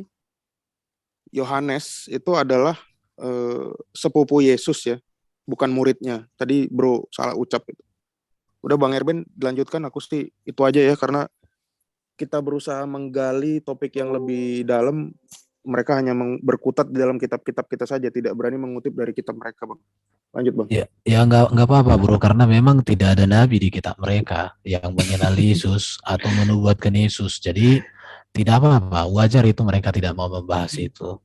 Kalau ada nabi yang menubuatkan Yesus di dalam kitab mereka, maka mereka. Jadi hal ini menegaskan bahwa memang kitab kita tidak ada hubungan dengan saudara muslim ini. Dan Isa yang mereka klaim juga dengan yang lain-lain itu nggak ada hubungan dengan kitab kita. Itu penegasan yang bisa kita dapat dari setiap jawaban-jawaban mereka. Nggak apa-apa, nggak apa-apa. Iya. Itu sangat Nanti bagus. kalau kita ngomong Nabi Mika juga, Mika kan Iya, menubuatkan bahwa Mesias itu akan lahir di Bethlehem, bukan iya, di bawah pohon kurma ya. iya. Nanti kalau kita jawab juga mereka nggak ngerti juga gitu loh. Yesaya nggak ada, Daniel nggak ada, Mika nggak ada, Melkisedek nggak ada, Elia sama Henok nggak tahu mau kemana gitu kan. Hmm. Ini capek juga. Baru untuk apa? Untuk kawan-kawan ini, saya sudah tegaskan bahwa Tuhan Yahweh jadi manusia itu tidak ada, tapi firman-Nya yang jadi manusia. Baru ketuhanan Yesus itu berbicara ke penguasaannya bahwa dia Mesias. Dia yang berkuasa mengampuni dosa, dia berkuasa mengalahkan maut, dia berkuasa membawa manusia ke surga. Karena Yesus mengatakan, akulah kebangkitan dan hidup. Barang siapa percaya kepada aku, ya hidup walaupun sudah mati. Itulah Yesus. Jadi makanya di dalam Yesus ada hidup yang kekal. Bahkan Yesus dikatakan sebab anak manusia berkuasa untuk mengampuni dosa katanya. Itulah Yesus. Jadi kalau Yesus dibaptis juga tidak ada masalah bagi orang Kristen. Justru baptisan Yesus itulah menegaskan bahwa dia merendahkan diri menjadi sama dengan manusia seperti kami. Tetapi catatannya adalah waktu Yesus dibaptis itu ada deklarasi yang datang suara langsung dari surga dan disertai oleh penampakan dari Roh Suci, Roh Kudus melalui burung merpati. Inilah anak yang kukasihi, kepadanya lah aku berkenan. Itu deklarasi langsung dari surga. Maka tidak ada para nabi yang dideklarasikan, apalagi kalau nabi yang mendapatkan deklarasi itu dari orang yang tidak kompeten. Contoh seperti di tempat yang sunyi atau dari orang yang tidak kompeten, itu bagi kami jadi meragukan sekali.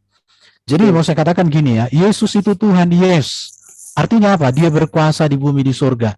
Berkuasa mengampuni dosa, berkuasa mengalahkan maut, berkuasa mengalahkan iblis, dan berkuasa memberikan hidup yang kekal.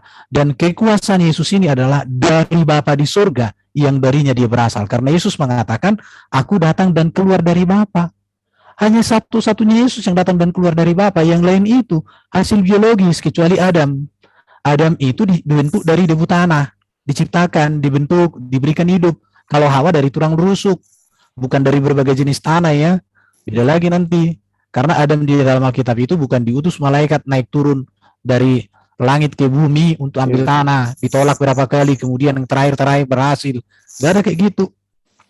Jadi teman-teman, iya, diciptakan. Baru kata yang pertama dikatakan, alhamdulillah katanya ketika sudah saya ngomong, ya udah itulah itu ya.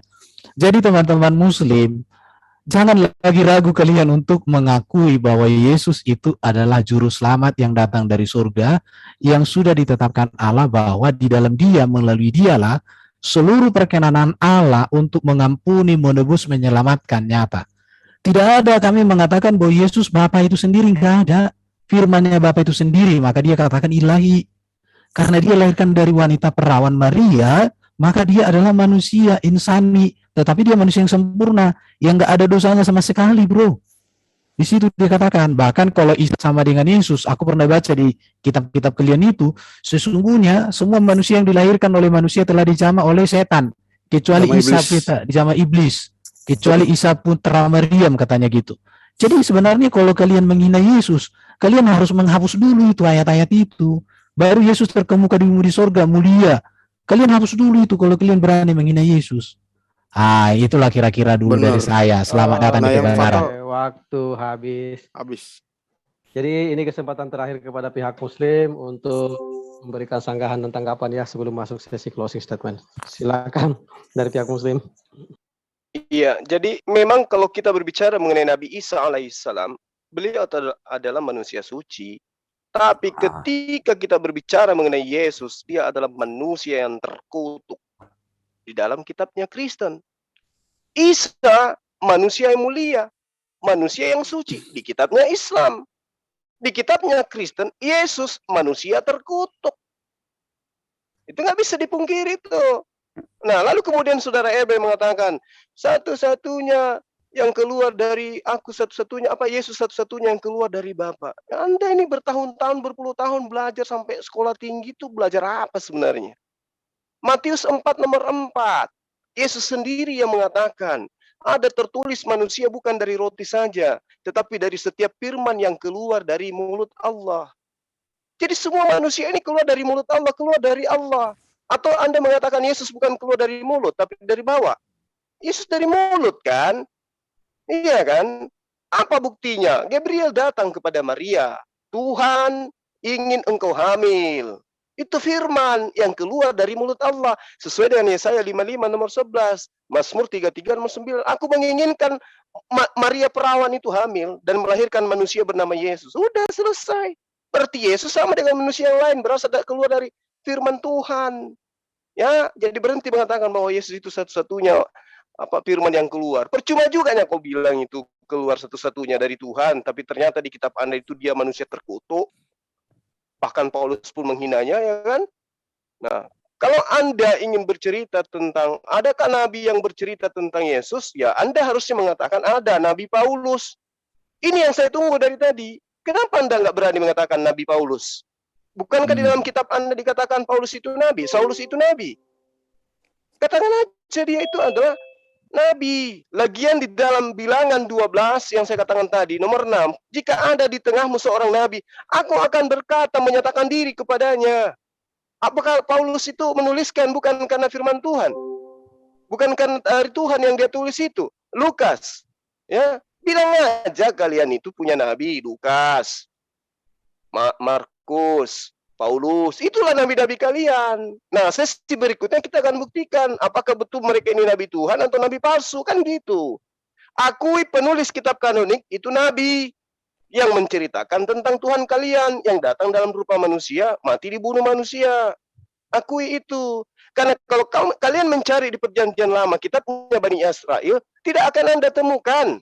Tidak akan Anda temukan. Kecuali sosok nabi yang diselamatkan, yang tidak mungkin kemudian mati, yang diangkat. Karena malaikat datang menatang di tangannya. Nah, itu baru Yesus. Tapi kalau yang dikatakan mati dan ini, oh itu dewanya orang yang Romawi itu yang dijual itu. Makanya saya katakan, kalau Anda ingin mengatakan, nabi mana yang menceritakan tentang Yesus datang dan berupa manusia, dia adalah Tuhan yang mengambil rupa manusia, mengosongkan diri dan seterusnya. Katakan, Nabi Saulus dari Tarsus. Nah, itu baru jantan. Silakan Dinda Wafi. Iya, tadi Kak Ipas mengatakan yang mengurapi, bismillahirrahmanirrahim, yang mengurapi Daud itu adalah Nathan ya. Coba nanti setelah ini bawa ayatnya ya, kalau bisa dengan original teksnya, bahwa Nathan pernah mengurapi Daud. Anda mengatakan saya salah barusan. Ya, bahwa Anda mengatakan yang mengurapi Daud adalah Nathan. Itu coba bawa ayatnya ya. Ya. Nah, kan salah kan? Nah, kalau salah itu nggak usah seperti itu, Mas. Ya, sampean mengatakan saya salah ngomong, ternyata Anda salah dari tadi. Nah, manggil nama saya saja dari tadi Anda salah kok, kan seperti itu. Nah, jadi jelas kalau Anda mengatakan Nathan pernah mengurapi Daud, itu pembohongan besar. Tidak ada ayatnya itu. Kemudian di Lukas ya, di Lukas kan jelas itu. Yesus juga dibaptis. Ngapain dibaptis Yesus itu? Coba jelaskan, apa gunanya pembaptisan itu apa? Kok sampai Tuhan juga ikut dibaptis itu loh. Jadi dari awal sampai akhir tidak ada satupun jawaban yang mengena dari tema ini bahwa para nabi sama sekali tidak mengenal Yesus. Nah, kalau cuma hanya juru selamat Yesua ya dalam original teksnya itu, ya Yahya juga disebut Yesu dalam Ibraninya kan seperti itu, juga bisa disebut dengan juru selamat. Makanya kalau sampean ingin menafsiri sesuai dengan PowerPoint yang Anda bawa, betul kata Bang Zuma, konsili lagi, diurapi lagi kitab Anda itu, karena tidak sesuai dengan pemahaman yang ada sesuai dengan original teks. Nah, kenapa kita kok selalu membawakan kepada original teks? Karena terjemahan yang sekarang LAI itu udah ketemu alur ngawurnya, ngawur itu banyak yang ngawur itu. Makanya harus ada konsili lagi. Kalau bisa di Bali konsilinya, biar enak seperti itu. Jadi langsung benar nanti tidak ada konsili lagi. Jadi dari tadi tidak ada jawabannya, itu tidak ada ya, tidak ada. Bahkan ketika Kaipas mengatakan saya salah bicara, ternyata Anda juga salah bicara sekarang. Coba buktikan satu ayat saja yang mengatakan Nathan pernah mengurapi Daud. Anda salah bicara. Seperti itu. Monggo, Bang Zuma. Nah, tadi juga Anda mengatakan cuma Yesus yang diurapi langsung oleh Tuhan. Ini Anda belajar di mana sih kalian ini? Ya, Kores itu juga diurapi langsung oleh Tuhan. Yesaya 45 nomor 1. Yesaya juga diurapi langsung oleh Tuhan. Yesaya 61 nomor 1. Jadi itu kan ayat yang saya kutip. Sabar, tidak usah dipotong. Ya, tinggalkan ajaran yang membuat kalian kayak begini, jadi bulan-bulanan oleh kitab kalian sendiri gitu loh. Kores itu diurapin. Waktu habis berundah. Oke, sebelum masuk sesi closing statement ya, kita kembali ingatkan bahwa acara ini disiarkan secara live di beberapa channel Muslim, yaitu Pengabat Debat Lintas Agama, Debat Hebat, Basin Media, Debat Panas, Naja Media, Yusuf PI, dan Penegak Islam, dan masih banyak lagi ya, saya tidak sempat sebutkan satu persatu. Juga di channel Kristen ada Family in Christ channel, Family in Christ Official, Erben Channel, dan Teolog Kontekstual, serta Buah Sulung Aderion. Silakan di-subscribe dan tinggalkan komentar positif. Oke, sesuai kesepakatan yang kami sudah sepakati dengan pihak EPC, dalam hal ini Bang Kaisar Pahin dan Bang Kayapas kemarin juga hadir, bahwa jika di Zoom Muslim, maka yang belakangan closing statement adalah Muslim, jika di Zoom Kristen, Kristen yang belakangan closing statement. Dan materi closing statement tidak lagi menimbulkan pertanyaan baru, dan tidak cukup menyimpulkan hasil diskusi tadi sesuai pemahaman masing-masing lah. Silakan kepada masing-masing narasumber menyimpulkan hasil diskusi tadi tanpa membuka narasi yang bisa menimbulkan orang penasaran untuk menjawab lagi. Silakan kita dahulukan lagi pihak Kristen yang duluan untuk closing statement. Berapa menit ini Bang Abi? 6 menit sesuai aja. Bang Erben, aku dulu ya. Monggo.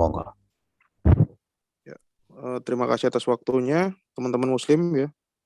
Saya akan memaparkan sedikit kesimpulan bahwa dari diskusi ini sama seperti diskusi kemarin yang saya merupakan narasumber, kami tidak menemukan juga bahwa dari narasumber Muslim bisa membantah, justru yang dikorek-korek adalah kitab kami. Kitab yang kami pakai dan ditafsirkan seenak perut saja, dan bukan malah dari kitab rekan-rekan Muslim sendiri. Artinya memang dari kenabian ini dan Yesus itu dari literatur Muslim itu tidak dapat dibantah secara pasti ya gitu. Terus saya mau membahas sedikit tadi pertanyaan yang belum dijawab adalah Yesus dibaptis ya, karena Yesus adalah orang Yahudi. Yahudi itu ada tradisi mikveh ya, atau pembasuhan di dalam kitab imamat itu, di mana orang-orang supaya dibersihkan sebelum beribadah. Baptis mikveh itu berbeda dengan baptis yang merupakan baptis itu adalah sekali untuk seumur hidup. Kalau mikveh itu adalah setiap kali mau beribadah mereka akan melakukan mikveh. Jadi konsep yang ada di PL digenapi oleh perjanjian baru gitu. Terus kitab yang dikutip mengenai roh Tuhan ada padaku, itu kan roh Tuhan itu ada dalam diri Yesus ya. Itu kalau mau dikutip Kores juga itu nggak nyambung, karena yang di situ Kores tidak memiliki roh Tuhan ya, dan dia juga tidak diurapi secara langsung. Dan Yesaya 61 itulah yang menceritakan tentang Yesus gitu. Terus mengenai tadi Yesus boleh katanya si Zuma tadi, Yesus itu panu aja nggak boleh. Ya memang Yesus nggak punya panu di punggungnya, di pundaknya, apalagi tanda tompel gitu nggak ada. Karena di Yesaya 9 ayat 6, lambang pemerintahan itu ada di atas bahunya. Dan itu bukan artinya ada sesuatu yang nempel di pundaknya. Enggak. Itu adalah alegoris di mana dia kekuasaan ketuhanan dia itu. Terus yang paling fatal tadi Bro Gufi tadi bilang, Yohanes Pembaptis. Oh ya, sorry salah lagi. Yohanes Pembaptis itu adalah murid Yesus. Yohanes Pembaptis itu bukan murid Yesus, bro. Ini saya mengikuti debat Anda dengan Sofiatol beberapa minggu lalu ya. Anda juga bilang kok Yohanes Pembaptis nulis kitab, kalau nggak salah itu fatal. Makanya saran saya, biar kompak, kalian lebih baik melakukan muktamar dulu untuk berdiskusi dengan kami gitu. Jadi waktu ini tidak terbuang, partisipan yang nonton itu juga nggak kecewa gitu, itu bro. Silakan Bang Erben, terima kasih atas waktunya. Oke, jadi saya juga mau luruskan yang dibilang, Yesus memang mati seperti cara mati orang terkutuk. Tetapi yang harus diketahui adalah bahwa Yesus mati bukan karena dosanya. Karena berdasarkan pengakuan Herodes, Pilatus, bahkan orang-orang yang menyalibkan dan orang yang disalibkan bersama dengan dia, menegaskan hal itu bahwa Yesus tidak berdosa. Tetapi yang harus diingat lagi bahwa melalui kematian Kristus itu terjadi penebusan keselamatan bagi manusia. Pertanyaannya, bagaimana dengan kematian Nabi yang setelah Yesus yang diagungkan oleh pengikutnya? Apakah itu berdampak bagi hidupnya? Ya, itu menjadi pertanyaan, begitu ya. Tetapi Yesus jelas berdampak. Dan itu saya alami secara pribadi dalam diri saya. Alkitab kami ini adalah kitab yang luar biasa.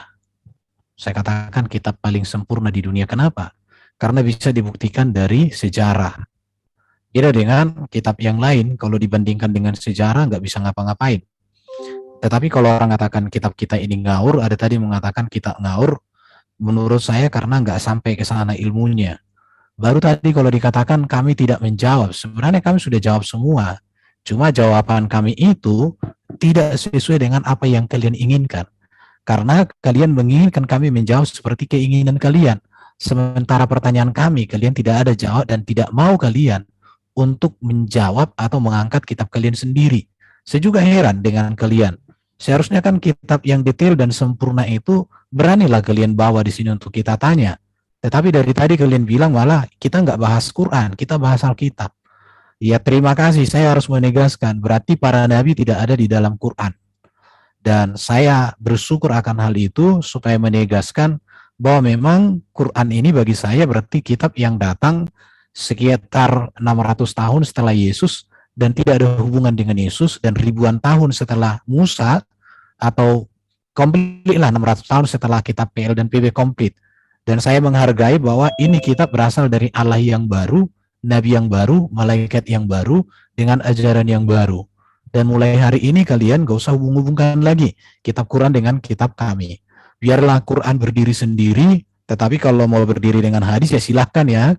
Tetapi dengan hadis pun nanti dengan tafsir dan semuanya urusan kalian lah itu ya. Dan yang terakhir saya mau katakan, tidak ada lagi yang layak menjadi teladan dibanding Yesus dalam sejarah dunia ini.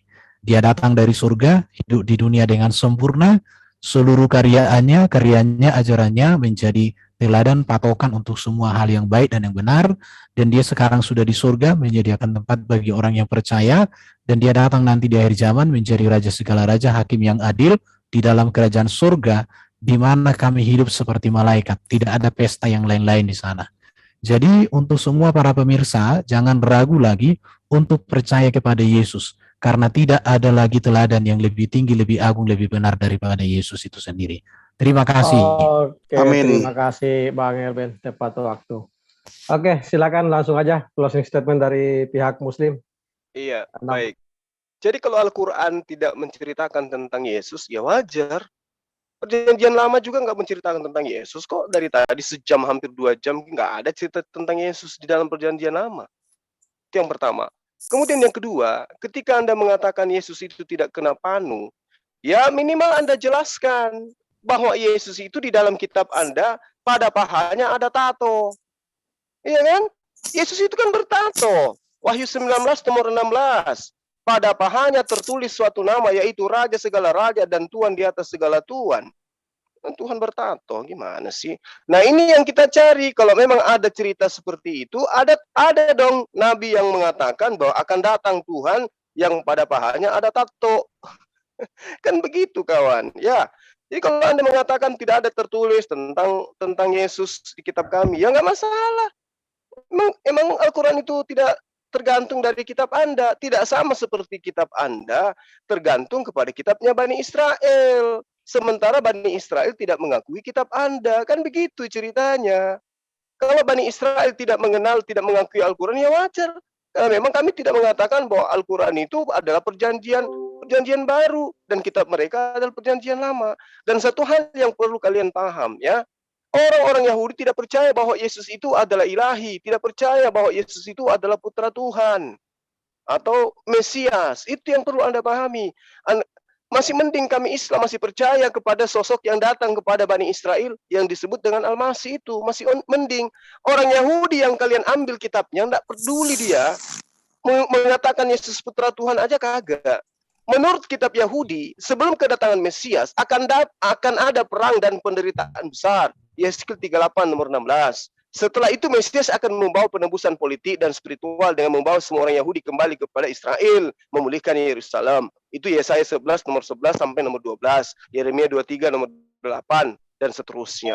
Jadi kalau Anda mengatakan Mesias Anda adalah datang kemudian mengajarkan tampar piring kiri, tampar piring kanan, ditombak perutnya, ditampar, diludahi, diseret, itu Mesias yang kalian buat-buat sendiri. Karena Mesias yang ditunggu oleh orang Yahudi kagak begitu. Nah, lalu kemudian Al-Quran mengatakan Al-Masih itu terangkat ke langit. Nah, sesuai dengan kitabnya Bani Israel, Mazmur 91.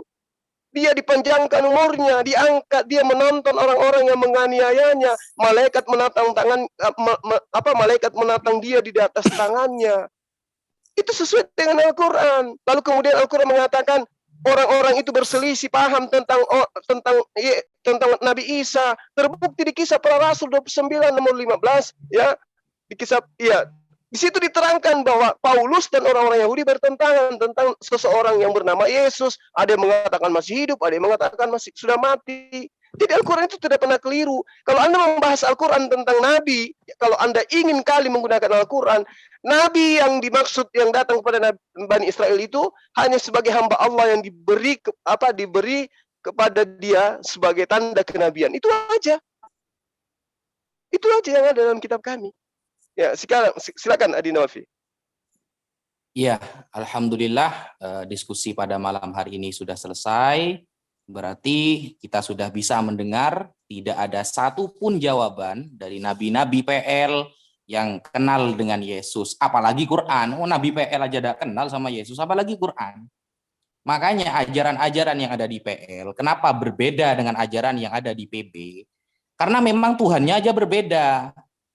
Yang di PB Tuhannya manusia, yang di PL Tuhannya itu Yahweh. Itu beda, ajarannya beda. Contoh seperti sunat merupakan perintah yang kekal yang dijaga turun-temurun, Kejadian 7:9 sampai 14. Di Kristen bagaimana pembaptisannya, hukum-hukumnya bagaimana? Beda toh? Beda. Makanya ketika Yesus menaubatkan dirinya sebagai anak domba Allah yang akan menghapus dosa, itu sangat bertentangan dengan imamat 4 ya. Imamat 4 satu perikop itu sangat bertentangan itu. Terutama di butir yang ke-32. Itu sangat bertentangan sekali. Itu adalah ajaran yang benar kepada Musa dari Yahweh. Beda dengan Yesus. Berarti Yesus domba jantan berarti. Kan seperti itu.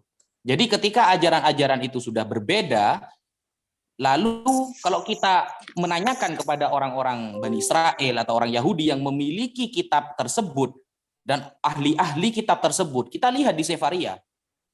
Para rabi-rabi, para pembesar-pembesar penafsirnya itu. Gak ada satupun yang setuju dengan PB itu. Gak ada. Apakah mereka tidak lebih paham daripada Anda? Kan itu kitab mereka. Kan seperti itu. Sehingga ketika di awal Anda mulai menggunakan Sefaria, ternyata setelah saya menggunakan Sefaria Anda tidak menerima. Ini kan sangat lucu sekali. Nah, lalu Anda mengatakan saya salah kutip. Ternyata Anda dari tadi sudah jadi korban copy paste. Kitab orang lain Anda comot. Ajaran orang-orang para penafsir seperti Rashi dan penafsir-penafsir lain di kalangan di Sefaria tersebut mengatakan A, ternyata di PB mengatakan B. Itu sangat tidak sama sekali. Maka jangan pernah Anda menaubatkan Yesus ini terlalu wah. Janganlah. Al-Quran itu sudah mengatakan inna mathala Isa indallah kamathali Adam. Isa sama Adam sama saja, terbuat dari tanah, sama saja. Cuma memiliki mukjizat masing-masing. Makanya sifat keilahian Yesus itu masih diragukan. Apa sifat keilahian Yesus? Bahkan ada mukjizat atau kekuatan yang lebih hebat daripada Yesus. Yesus aja. Oke, waktu cukup, Bang. Ya, kurang lebihnya saya mohon maaf. Wassalamualaikum warahmatullahi taala wabarakatuh. Waalaikumsalam warahmatullahi wabarakatuh. Oke, alhamdulillah kita sudah sampai di penghujung acara. Jadi kedua belah narasumber sudah closing statement, moderator juga cuma akan closing statement namun tidak menyentuh ke materi debat ya. Sekedar kami informasikan kepada pemirsa di YouTube bahwa luar biasa di Zoom ini mencapai tadi sampai 82 orang ya partisipan. Dan kepada yang di YouTube kami mohon maaf mewakili para narasumber jika ada narasi atau ucapan dari narasumber kami yang tidak berkenan di hati. Mohon dimaafkan, apapun itu kita kembalikan kepada semua yang menyimak. Semoga ada manfaatnya bagi semua orang, termasuk terutama bagi diri pribadi saya sendiri.